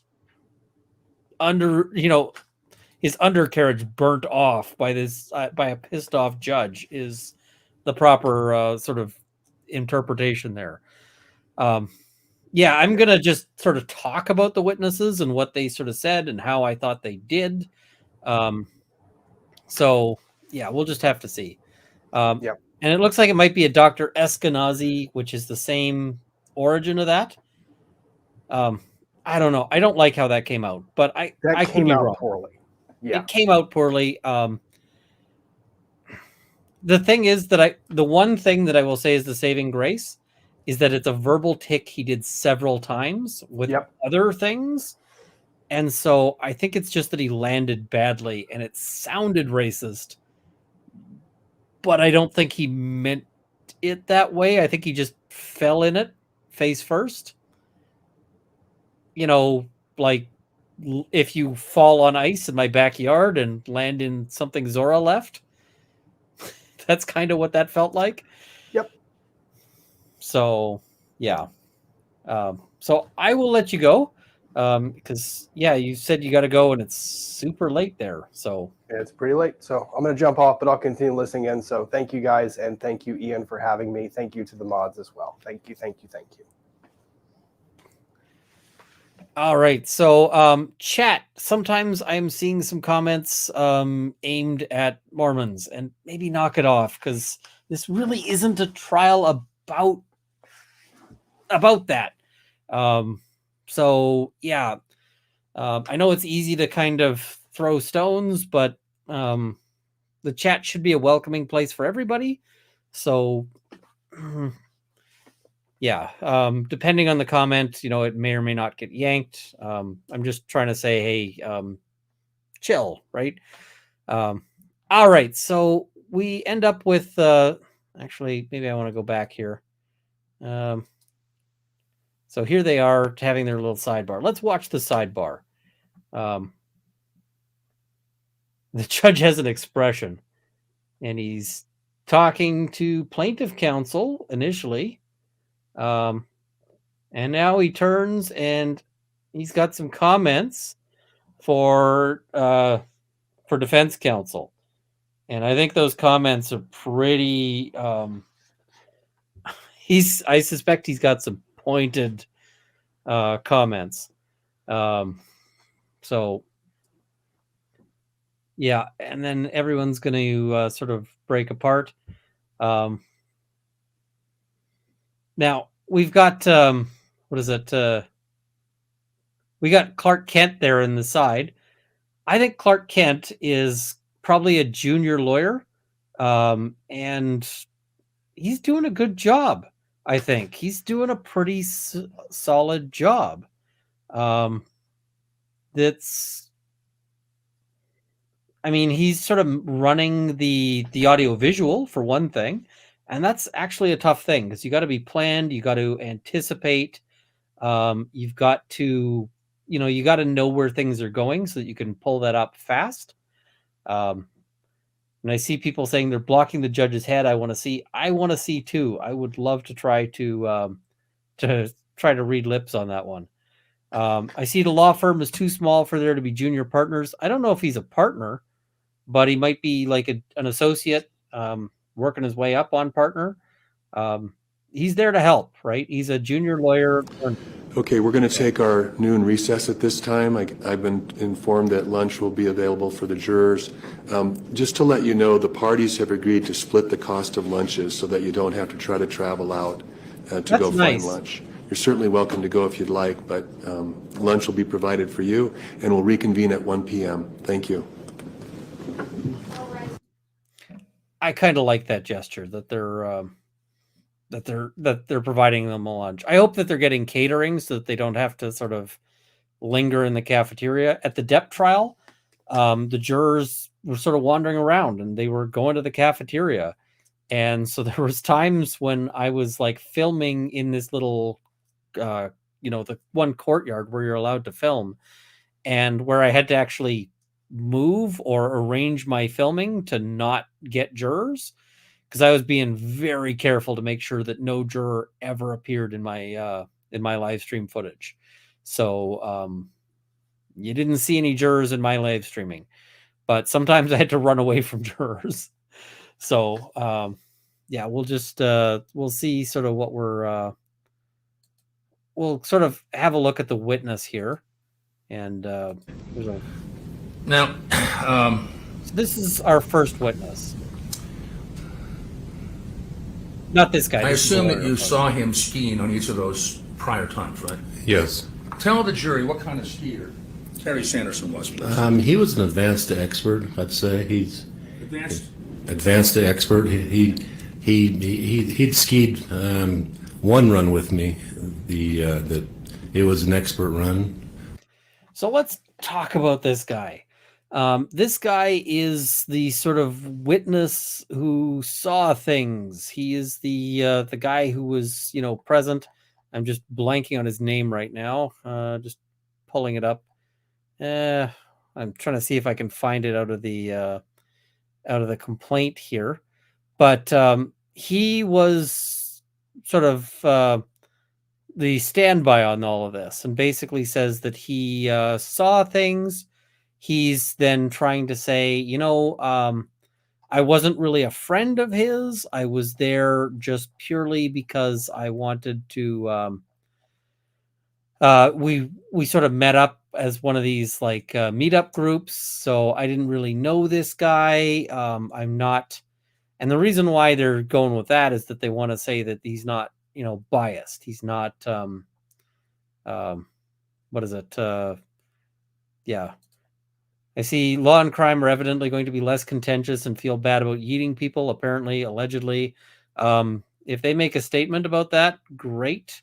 Right now, I'm going to assume that they are still looking at yeeting people, so I'm trying to avoid that. Yeah, this is the meetup guy. This is the guy who says, like, I met all these guys. Yeah, Ramon, I think it is. So he basically says that he was there. He sees this injury, this accident.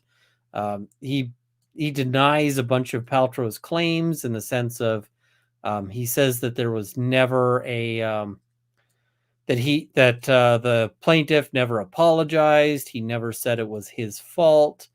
He never said he was the upper skier and all of that. And I actually thought initially, I thought this guy was real bad for Paltrow. I was watching this guy, and initially on direct, his evidence came out really fairly well. I mean, the direct isn't perfect. It's never is, but they did a much better job on direct than, than I was expecting. And this guy, he was doing a pretty good job of basically refuting some of Paltrow's claims. And then it goes badly because at the end of the day, he does real well at what is it? He does real well on direct. On cross-examination is where he starts to fall apart, and he falls apart really badly. There's a few places where I thought he just got slaughtered, and the problem that we face on this one is that the defense counsel is too smarmy. I didn't mind the smarm, but I'm a lawyer, right? And typically, if I am coming in and saying that there's a, if I'm coming in and saying that, the defense counsel is fine, but if I see people on Twitter and, in my chat disagreeing with me on the tone, I generally think that you guys are right because you guys are closer to the jury than I am, right? I'm not on the jury for a reason. And so when I get from Twitter that you guys have a different feeling on this, unless I'm able to personally see the jury and to personally get a read on what they're looking at, I get a better feeling of it from you guys. So I respect you guys' take on that. And when I see a lot of people saying that they thought that the defense was too condescending, too rude, then I'm thinking the jury might have been put off by this condescending, rude defense counsel. So there were times when I liked him being condescending and rude during the that. And I see Shenanigans saying, I think defense got nothing and then lost all credibility during redirect. I disagree on that. There were a couple of moments. I want to see if I can sort of try to find any of them. Right? Okay. Yes, no scare, yes. Did you ever hear? All right, so let's try to find the. James, So was we got she this one of your cross. skier friends that day? Now, during cross-examination, there were serious points where I thought this guy fell flat. One of them was there's a moment where this guy is trying to get him to acknowledge that they are Facebook friends. And here's the thing. Everybody on the jury knows that being Facebook friends isn't super meaningful, right? So you just answer the question. Yes, we're Facebook friends, and you move on. But unfortunately, this witness would not admit that.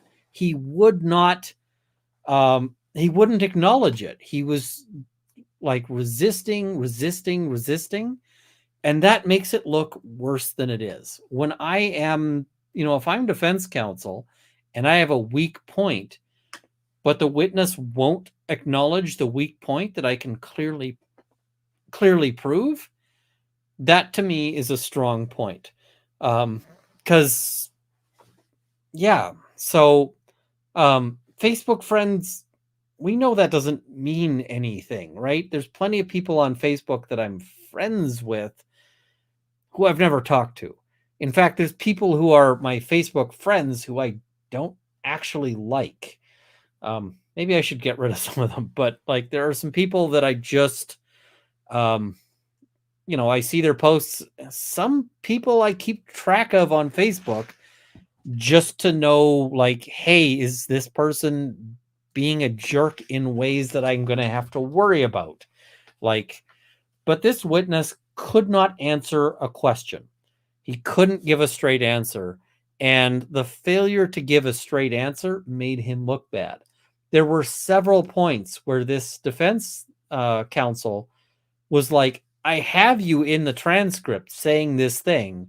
Why won't you admit that you said the thing?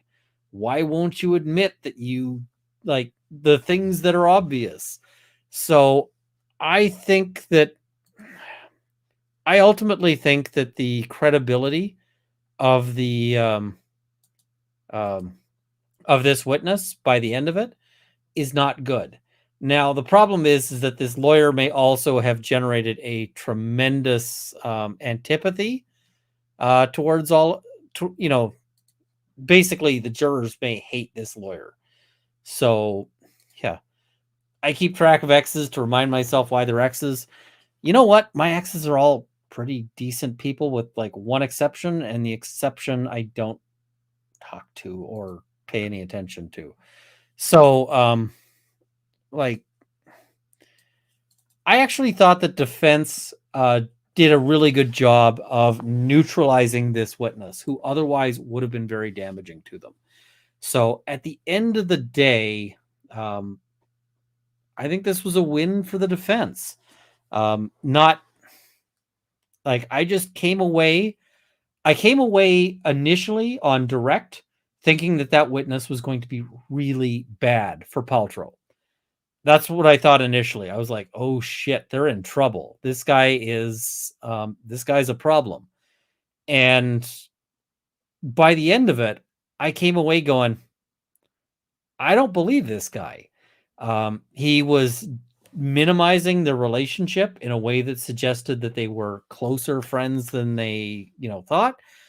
He was unwilling to accept basic details.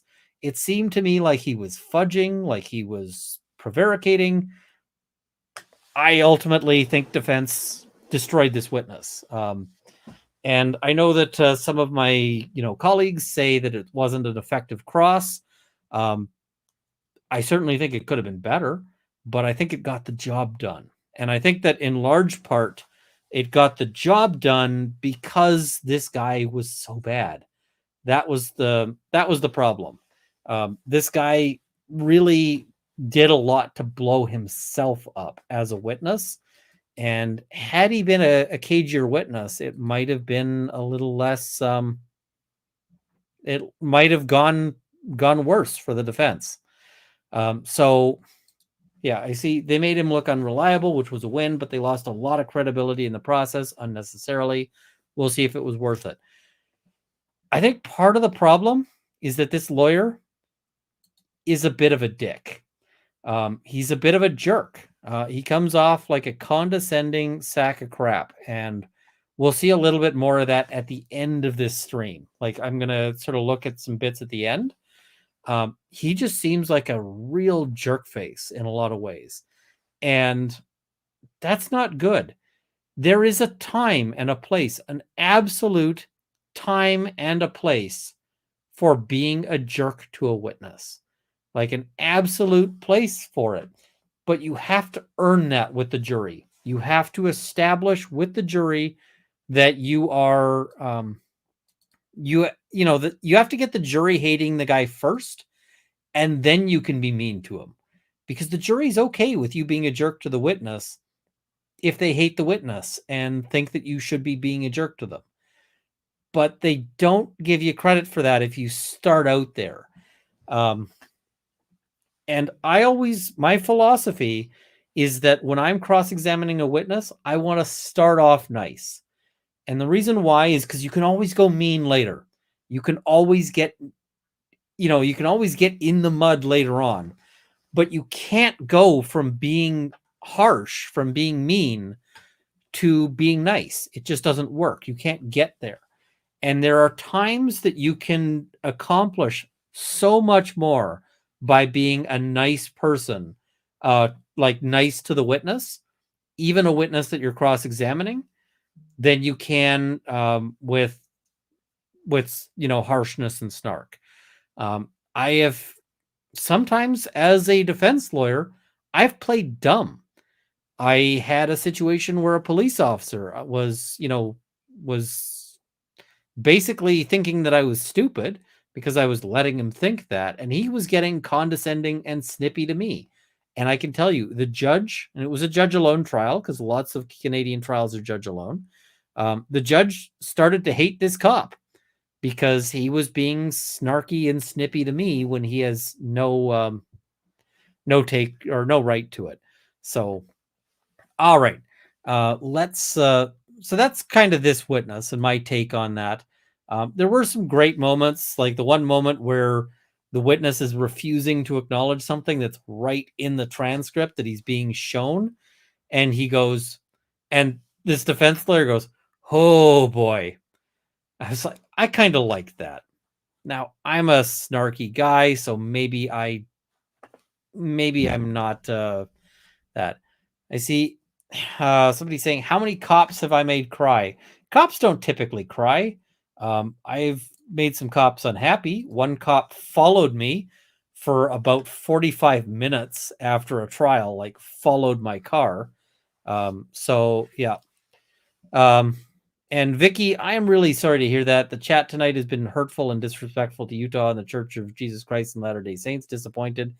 Yeah, and I have told people, like, knock it off. That's not what we're looking for here. So everybody's got a take, right? And everybody's got a different thing. So just let's try to be good to each other. Let's try to be. And this case has zero religious connection, right? This is not a religious case at all. So I don't get where that's coming from here. But yeah, I thought that was I like that snark. Some other people didn't. So yeah. And then we've got one other witness here. Let's see. Whole truth and nothing but the truth. So help you God. Sure. Thank you. And then walk right over here and have a seat. You can move that binder out of your way. So she is the plaintiff's ex-girlfriend. And what she testifies to is basically that the plaintiff is starts off being this like happy, vibrant. He goes skiing, he goes scuba diving, he does, actually, sorry, that was Ramon who does those. He's got various, he does various things where, he's active, he loves skiing, he, does whatever. And then after the accident, he experiences a real decline. That's what she's there to testify to. She's also there as a sympathy witness because she tells a sad story. Ultimately, she tells basically the story of like, I thought this guy was the love of my life. I thought he was perfect. I thought he was, I thought he was wonderful. And then things changed and they fell apart. I don't know that the cross-examination on her moved things a whole lot, but I don't know that she was super powerful one way or the other. Ultimately, I think that this one was kind of a wash. Maybe it moves things a little bit for the plaintiffs in terms of damages, in terms of showing that he was injured in some fashion. But I think there's going to be a big problem for them in terms of proving who caused it, who was at fault. That's going to be a big problem for the. That's going to be a big problem for the plaintiff side on this one. So I don't think that she was. I don't think she was a huge factor, and I'm going to tell you a little bit about why I also think that. They let Clark Kent. They had Clark Kent, who is clearly the much younger, more junior member of this. Clark Kent did the cross. Okay. Routinely walk into walls. Oh, that surprises me. Or what about, you mentioned the vision issue, which you did have an understanding of, correct? Absolutely. So did you ever observe him asking someone standing on the right side of his vision to move so that he could see them better? Oh, no. Okay.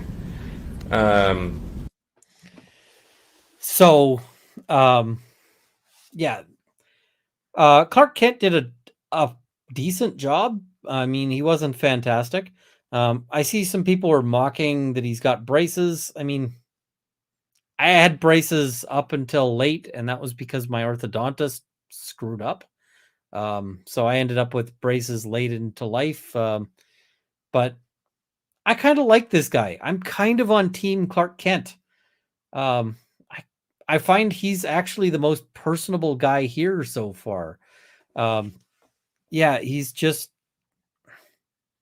kind of a pretty solid dude. He doesn't tick me off at any point. So were you aware of any medical event, like a stroke-like event that might have impacted him, and he would have had to get MRIs and that sort of thing for? Prior to the accident, I don't remember. Okay, here's the thing. This doesn't look like he's making headway. I actually think this is going to be that he's laying the foundation for rejecting her evidence, because she's saying she doesn't remember anything like that or anything, and so forth. He does get out some evidence that that the plaintiff was good at hiding his medical issues and was concealing that. And so I think that when they get the medical information in to say that he had because they've telegraphed that they're going to have medical information to say that the plaintiff had strokes, had all sorts of issues, and so forth. So I think that I think he's got the groundwork to get her evidence largely rejected as well. But yeah, I'm gonna say I think Clark Kent, and I don't actually know his name. I think they should give Clark Kent the close so far. He didn't piss me off in his cross.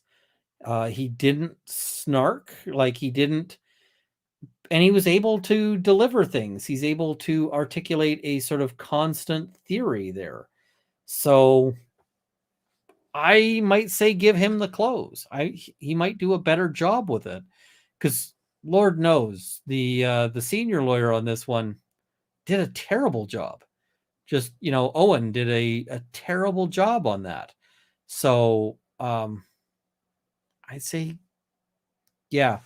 And I see Koru noting they won't do it. Yeah. Apparently he's a partner in the firm. So normally does medical malpractice cases. I think he's pretty solid. So I see if they rule out head injury, he still broke ribs. Yep. So ultimately the question is going to be why. I think the big question on this one is going to be who crashed into who. That's going to be the big aspect there. Random, why does the court video watermark look like a creepier version of Anonymous? I put that up there just to block out the logo because they have been, yeah. So, yeah, that's why that's up there. So, yeah, I'm kind of impressed by this guy. Now, I'm noting that there's some very different takes on this one. Ski Patrol was starstruck. Earlier witness seemed honest about his friend losing consciousness. I thought his friend was great on direct. I thought he fell apart on cross. So, yeah, we'll just have to see.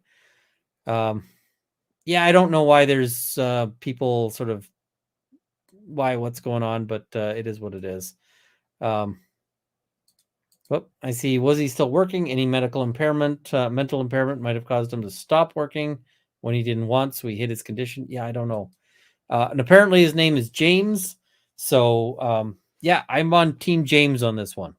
So, Team James on all of this one. I see people late to the party. Why am I calling him Clark Kent?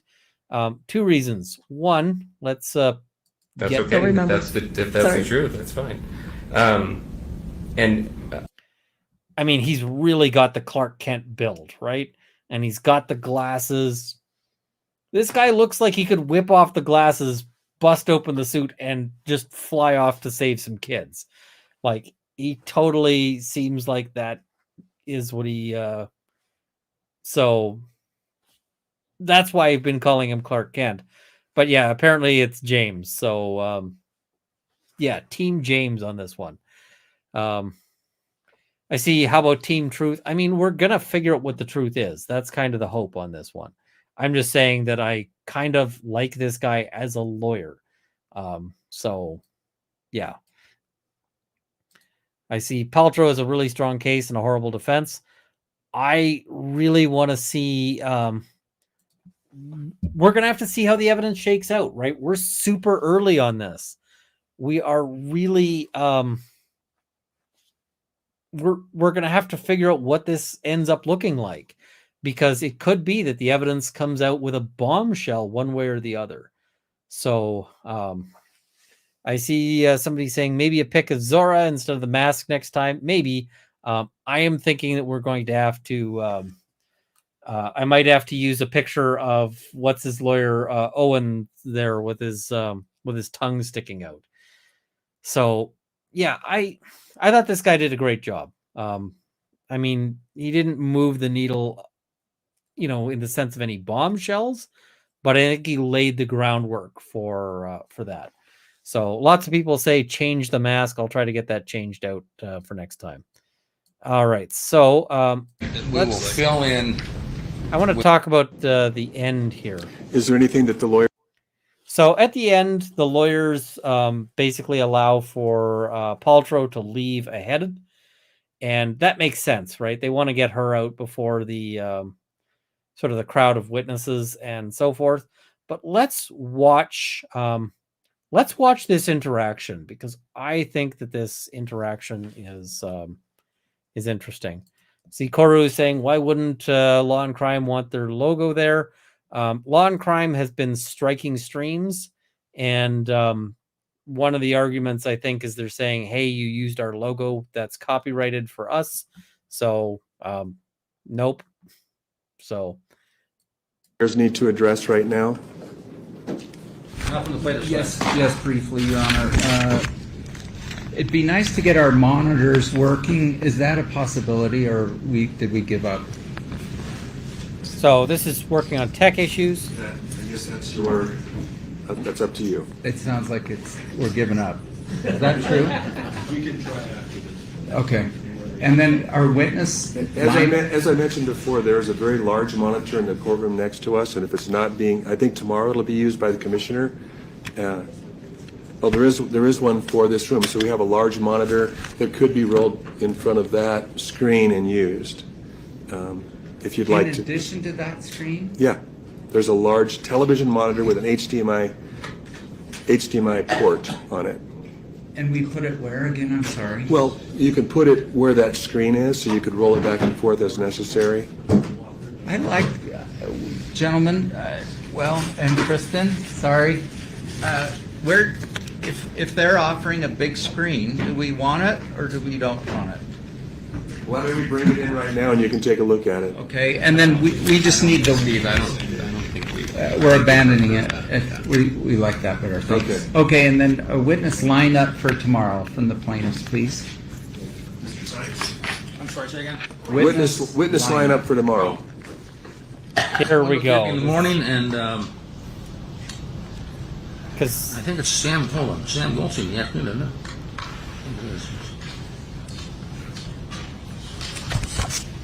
We gave him this list quite some time ago. So this is the list they gave me, and Wendell Gibby, Sam Goldstein, both in the morning. Does that sound right? No, not in the morning. Gibby in the morning and Goldstein in the afternoon. We have two other before and after witnesses we hope will be here on time. And we will fill in with them as we are able. So daughter Shay and Polly Gresham. And then how about brother of son-in-law, Mark?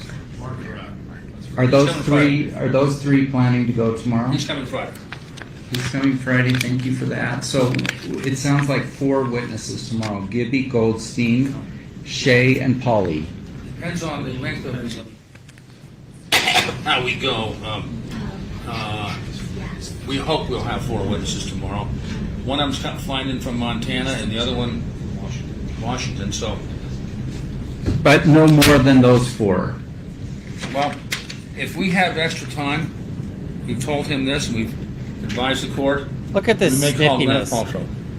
We don't want there to be dead time in the courtroom.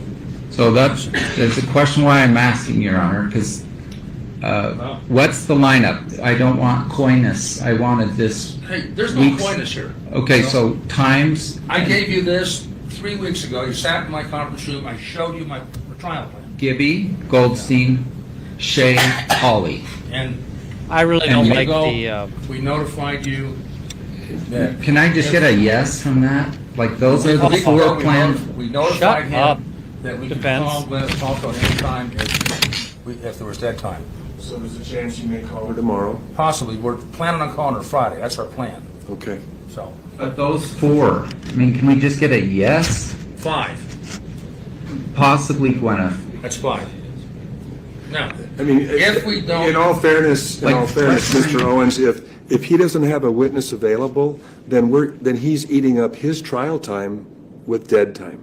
I get it, but like, when is Shea coming? When are you planning on her we're hoping to tomorrow? have them tomorrow morning, later, or tomorrow afternoon. Now, I hate the way he's Shea doesn't get until 1. behaving here. Polly, I think is coming in the morning, but I don't know for sure. You don't know when your witness is coming tomorrow? Just why? Why is that necessary? We're hoping to have them tomorrow. That's our plan. All right. These people are out of town. The Messages with them. They don't call. The pretrial order requires that one side disclose to the other who they're planning to call the next day. I guess it doesn't specify the order or the times. Just be prepared for those possible 5 witnesses. Right, it's just like, we don't know when Polly's even coming. That seems odd. Well, that's what we have right now. And counsel, I guess what I'm asking is that as soon as you know when a witness is arriving, that you let the other side know? Absolutely. Okay.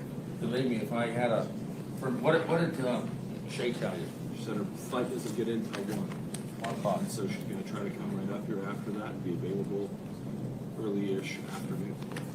I expect you to. The first witness we're calling Weather and all sorts of things. is Goldstein in the afternoon at 1:30. That's the plan. Okay. Thank you. He only has 1 day. All right. Anything else for this afternoon? No. Take care of that cough, Mr. Sykes. I'm fine. Thank you. I the judge's comment there. Leave me up. We're now. I'm trying to cut back to a pack a day. I'll give him this in the morning. Thank you. We're now adjourned. Thank you. Oh, okay. So that's day 1. And I'm just going to sort of reiterate on this one. I didn't expect this to be interesting. I didn't expect this to be at all. Like, I thought this was going to be a boring, civil suit. This one is spicy, and in part it's spicy because what the hell is counsel doing? I don't know. So I'm just a little bit astounded at this one. I'm gonna follow it because I'm just super interested. I got hooked on this one just watching that day of trial. So we can remove the scary mask here. Now I've got a whole bunch of super chats I got to get through, so I'm gonna make sure that we cover all of those tonight because yeah. I see. Does the defense lawyer win his cases by being so intolerable that the other side just flees? There are counsel, and I can't say that this is, one of them, but there are counsel who kind of use that strategy of just being so miserable to deal with that that nobody wants to that people will fold just to avoid dealing with them. Am I going to fly down to watch in person? Probably not. I got way too much stuff on the go. I don't think I can. So we'll have to see. And I don't think defense goes to trial often. He primarily does medical malpractice and they represent a lot of doctors. Possibly. Am I going to Utah? Probably not. What is dead time? So dead time, it sounds like the parties have each been assigned a particular amount of time. And if they are sitting there not calling a witness, that's using their time. So that's what they mean by dead time, is just time that is being wasted by one party or another. So it's a bad thing for whatever party. Jeremy Morton is saying, I wonder if some of this is nervousness of being in the spotlight. Maybe some of it, I don't I don't think some of it is. So we'll have to, we'll have to see. All right, let's look at some of the super chats here. There's AI generated voices with more passion than this guy talking about the plaintiff's counsel. Yep, it was real bad. Trufflehound, there's nothing wrong with looking up the mountain. You should be scanning constantly. What if there's a rock, tree fall, or avalanche above you? What if somebody behind is injured and need help? Yeah, or just what if there's a skier who's behaving unsafely? Because that is a thing that happens. So you may want to watch out. All right. Welcome, Mike. Love from Andersonville. Mike is awesome. Love his work. Trufflehound, looking up the mountain is not a concrete rule that cannot be broken. That's BS. It's part of good spatial awareness, like riding a motorbike. I would say, you got to be aware of everything around you as much as you can. I thought the defense had 7 sustained and 5 overruled objections. I counted 9 sustained and 6 overruled. So, yep. Jay Bafoa, I hope I'm pronouncing that right. Thank you for the YouTube membership.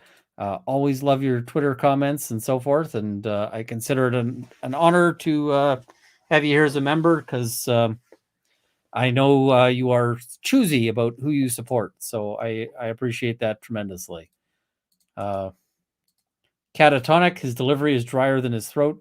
His delivery is so bad. We're talking about the plaintiff's counsel there. So, Catatonic became a member. So nap time with the plaintiff's counsel. Yep. Count on Mike to insist a ski collision is sexy. It kind of is as compared to most. Most of that. Sustained as opposed to substained. It's just getting late and I haven't had a whole lot of sleep.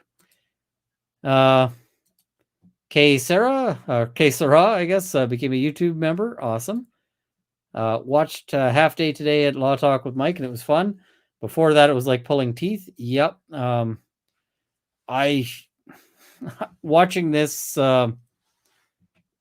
that, I was like raging. So yeah. All right. Trufflehound, I'm hiring Ian for my defense when I get prosecuted for being a wealthy skier this winter. I also fly in private planes. I'm totally getting sued. We'll have to see, but keep in mind, Canada is where I'm stuck. So did all these lawyers go to the one law school? I don't know. How does one become a member? There should be a join button down below. So, yeah. All right. Firm uniform, firm pass, firm worn out, referring to how they all had the same ties and the same jacket. Yep. Awesome to see you in Law Talk with Mike together. Thanks. It's great to have him on. Nikki Lewis, thank you for the membership. Gamer Soldier, also thank you for the membership. Sagebrush Farmer, hey from Utah, thanks for covering. Awesome. Oh, we got a Zora in the background. Zora is probably saying, what are you still doing awake? Did you catch the mention of the GoPro? Yes, the GoPro is going to be a big issue in this one. GoPro is going to be huge. Because what happened to the GoPro? Why did it go away? I feel like that lawyer is going to have some serious problems on that one. When do I ever sleep? Not nearly often enough. Somebody saying, did the jury overhear them discussing witnesses? No, the jury was excused at that point. Jury was out of there. Jury would not have heard that. Because it would be improper for the jury to hear that a witness was planned to be called and then didn't show up or they changed their plans. So that's not, yeah. Does Zora have any legal commentary? Zora occasionally leaves some opening statements in the backyard. And that's the extent of that. Could they exclude proficient skiers during jury selection? Maybe. I think that's the only way they succeed at this rate. I mean, they could try. Lee's Lane became a YouTube member. Awesome. Thank you. Oh my God, I didn't believe you when you said it's worse. Talking about the defense opening, yeah, it's worse. More James facts. His thesis in literature analyzed how faith and freedom are represented in the novels of Dostoevsky and Tolstoy. Interesting. He'd be kind of neat. I think you should check your Ethernet cable since Zora was unsupervised outside and bored. Don't even. I bought wire, and this wire is for the purpose of helping me string the Ethernet cable into the air so that then I don't have to worry about it. It'll be way out of reach of the puppies. I hope they don't destroy it between now and then, because that would be so sad. All right. Mike, you have face-palmed a lot already. Make sure not to hurt yourself. Oh, there was so much face-palming. Antonio Arroyas, we're not going to read that. That's not good. Defense sat on a pin. He's on factory settings. Nice. So that's help me string up. No, that's terrible. We're not stringing up the dog. We are just. I'm going to run this along in the air, and then I'm going to have the wire, attached to that. So, yeah, it's going to be. That's going to be the plan. Dog will be fine. I love the dog, even if she eats my Ethernet cable. Gamer Soldier, I know this has nothing to do with this subject, but I've been dying to tell you that every time I see you, I think of Lord of the Rings. I get that a lot. I get that a lot. Zora looks pretty athletic, and the air cable might be seen as a challenge. If she can make it that high in the air, because that's going to be a serious ladder project. So, best of luck.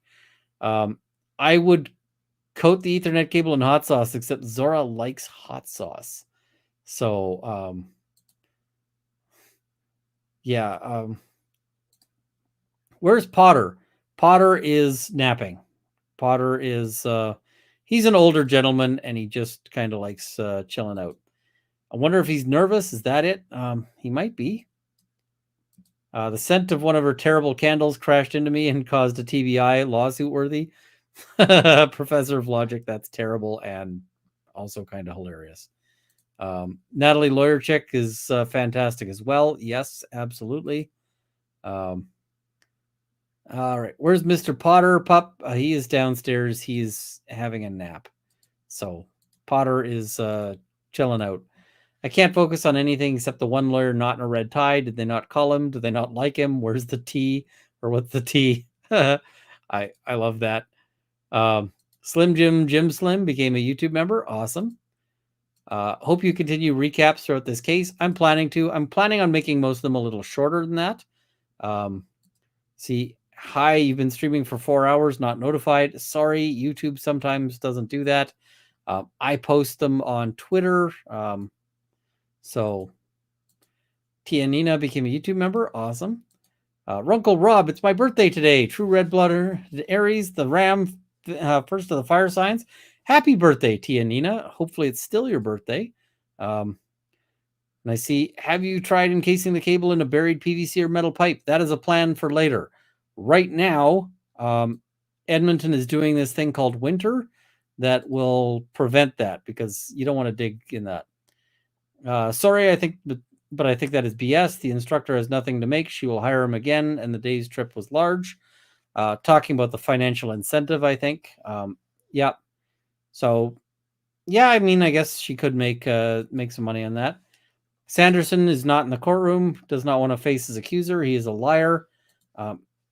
I don't know what his issues are. He may have some medical aspects. How is he going to bury a cable that's suspended in the air? I'd take it down and then bury it. So eventually I'll run a cable, but for right now I'm going to suspend one. Been watching you, Rob, and Emily since Johnny Depp, and I could do better opening statements. Yep, you probably could. His opening is solid if you're not sitting wrong. From Secret Labs customer support. Love it. Maria K. Kuna became a YouTube member. I hope I'm pronouncing that right. Thank you very much. Heidi, thank you very much. I'm so happy to hear your take on this. Yes, the This is a fun one. This is bizarre. Hopefully it continues to be crazy because, yeah.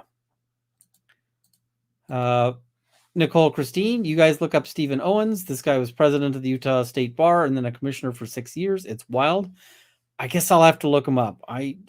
This is the first I'm hearing of the guy. Dylan, thank you very much for the YouTube membership. We covered this one. Eggshell skull rule is pre-existing condition irrelevant. We covered that one in some detail. Some elderly people shouldn't be given opening statements because they can't remember the words. I mean, the sad thing is that if you're starting to get old enough that you are facing confusion, or even young enough, it can end your legal career. So that is a sad fact on that. Big LC, thank you very much for the YouTube membership. Lady O'Grady, should lawyers do public speaking courses yearly? Depends on the kind of law, right? Because some lawyers do real estate and never have to do public speaking and that kind of thing. So, yeah.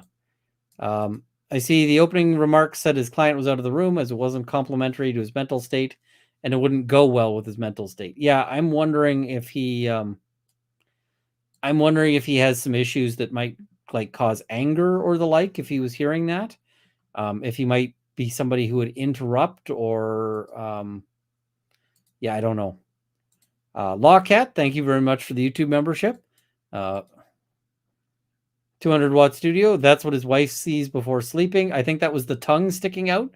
That is creepy. With her money, why did she cheap on her lawyer? I don't think that guy's cheap. I think he's quite expensive. So, yeah. Whose lawyer is this? Because I'm a bit lost. That was the you asked that during the defense lawyer. 9 Inch Nails gal. I think Brooks was almost preferable. Definitely miss Elaine and Rottenborn. At least they could be coherent in their opens and closings.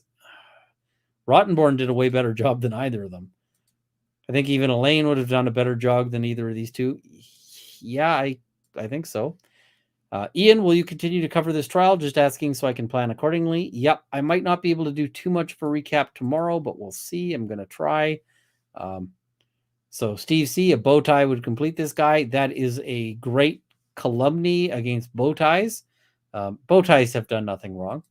They don't deserve that association. Isaac Baruch's wholesome gabagool art. Rob might have a stroke from this trial. I feel like it. She is not like me while constantly distracted. Yeah, that is a thing. Florida Dad saying this isn't the Saul Goodman approach. This is the Lionel Hutz approach. You can't, even Lionel Hutz did better than this because Lionel Hutz, you can't do boring and rambling on a comedy show. It just wouldn't play. So, yeah. Just wouldn't run through. Hopeful Human, 4 hours. Good job, guys. Sad I missed it. I mean, you can always catch it on Replay Crew. So that is always an option there. Y'all have said people tend to pick lawyers they identify with. This seems on par for Paltrow. It might be. Mama Bear, thank you for the YouTube membership. Much appreciated. East Poland Ashkenazi superior to West Poland Ashkenazi. I don't know if that's what he was saying. This one I flagged just because it was, it's not a super chat, but it's one that I wanted to respond to. You guys should do hot ones. Rob and I did hot ones for my birthday stream. So if you go back and look for my birthday stream in the former live or in the previous live streams, Rob and I did the hot ones challenge. I feel like I did okay. I feel like I did all right in that. He's drunk. I don't think he's drunk. I think he's just bad at it. If they rule out head injury, he still broke ribs. Yep, that's going to be a big problem. Where did those broken ribs come from? That's I feel like that's a strong point for the plaintiff side, and it's one the defense is going to have to deal with or end up paying out for broken ribs. Now, I think the defense would be happier to pay out for broken ribs because if they have to pay for broken ribs, that's cheaper than a brain injury. It just is a lot. So, Runkle of the Bailey, how do you feel about cameras in the court? I think they're generally a good idea. Do you think we should do that in Canada? Yes. I think that our law has gotten screwed up by not having cameras in the courtrooms in Canada. That isn't to say that I think every trial should be televised. I think if they involve, children or allegations of SA or that, then maybe not. But I think we could stand to televise some things. I'm having some hot sauce because I feel like it. Whew, this is a hot sauce, which maybe shouldn't be surprising given that it comes in a grenade. But yeah. And I note here, and does not show who's at fault merely because a person got injured. Absolutely. So this is really worth looking at, right? Because Paltrow's side is going to be leaning very heavily on the notion that that this guy crashed into Gwyneth Paltrow. So, yeah, that I think is a big aspect there. Are you just casually licking on hot sauce? Yes.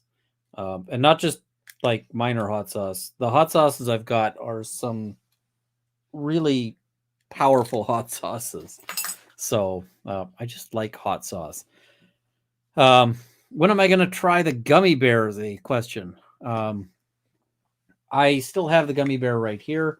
I will possibly do this my next Monday live stream. I just didn't because I had the surströmming this time. So, yeah. I see people saying, surely the damaged ribs indicated the direction of impact. I don't know how... I'd want to hear from an expert on that. I'm certainly not an expert in rib injury impact locations and so forth. So, yeah. This is not a bad hot sauce, all in all. I will say a lot of really hot sauces, and this one is really hot, have a bad taste. This one's actually pretty good. Does it say what kind of peppers it uses? This is a habanero based. That's why it's good. Habanero peppers are excellent. So I recommend... so I did this stream. Peter Tragos also is covering this. And Peter Tragos is more of a... he does more personal injury than I do because he does personal injury. I do criminal defense. So my take on this will largely be more of... I'm going to be commenting on trial advocacy and so forth.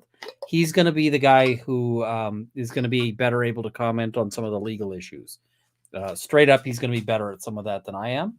So, I recommend checking him out. I'm going to be watching some of his stuff. So, yeah. I've also got some, these are my nuclear pickles, and they're in an old booze jar. This is a jar of moonshine, but these are you can see that's a Carolina Reaper floating in the bottom. So these are what is it? These are my nuclear pickles because they're pickled beans that are or nuclear beans. So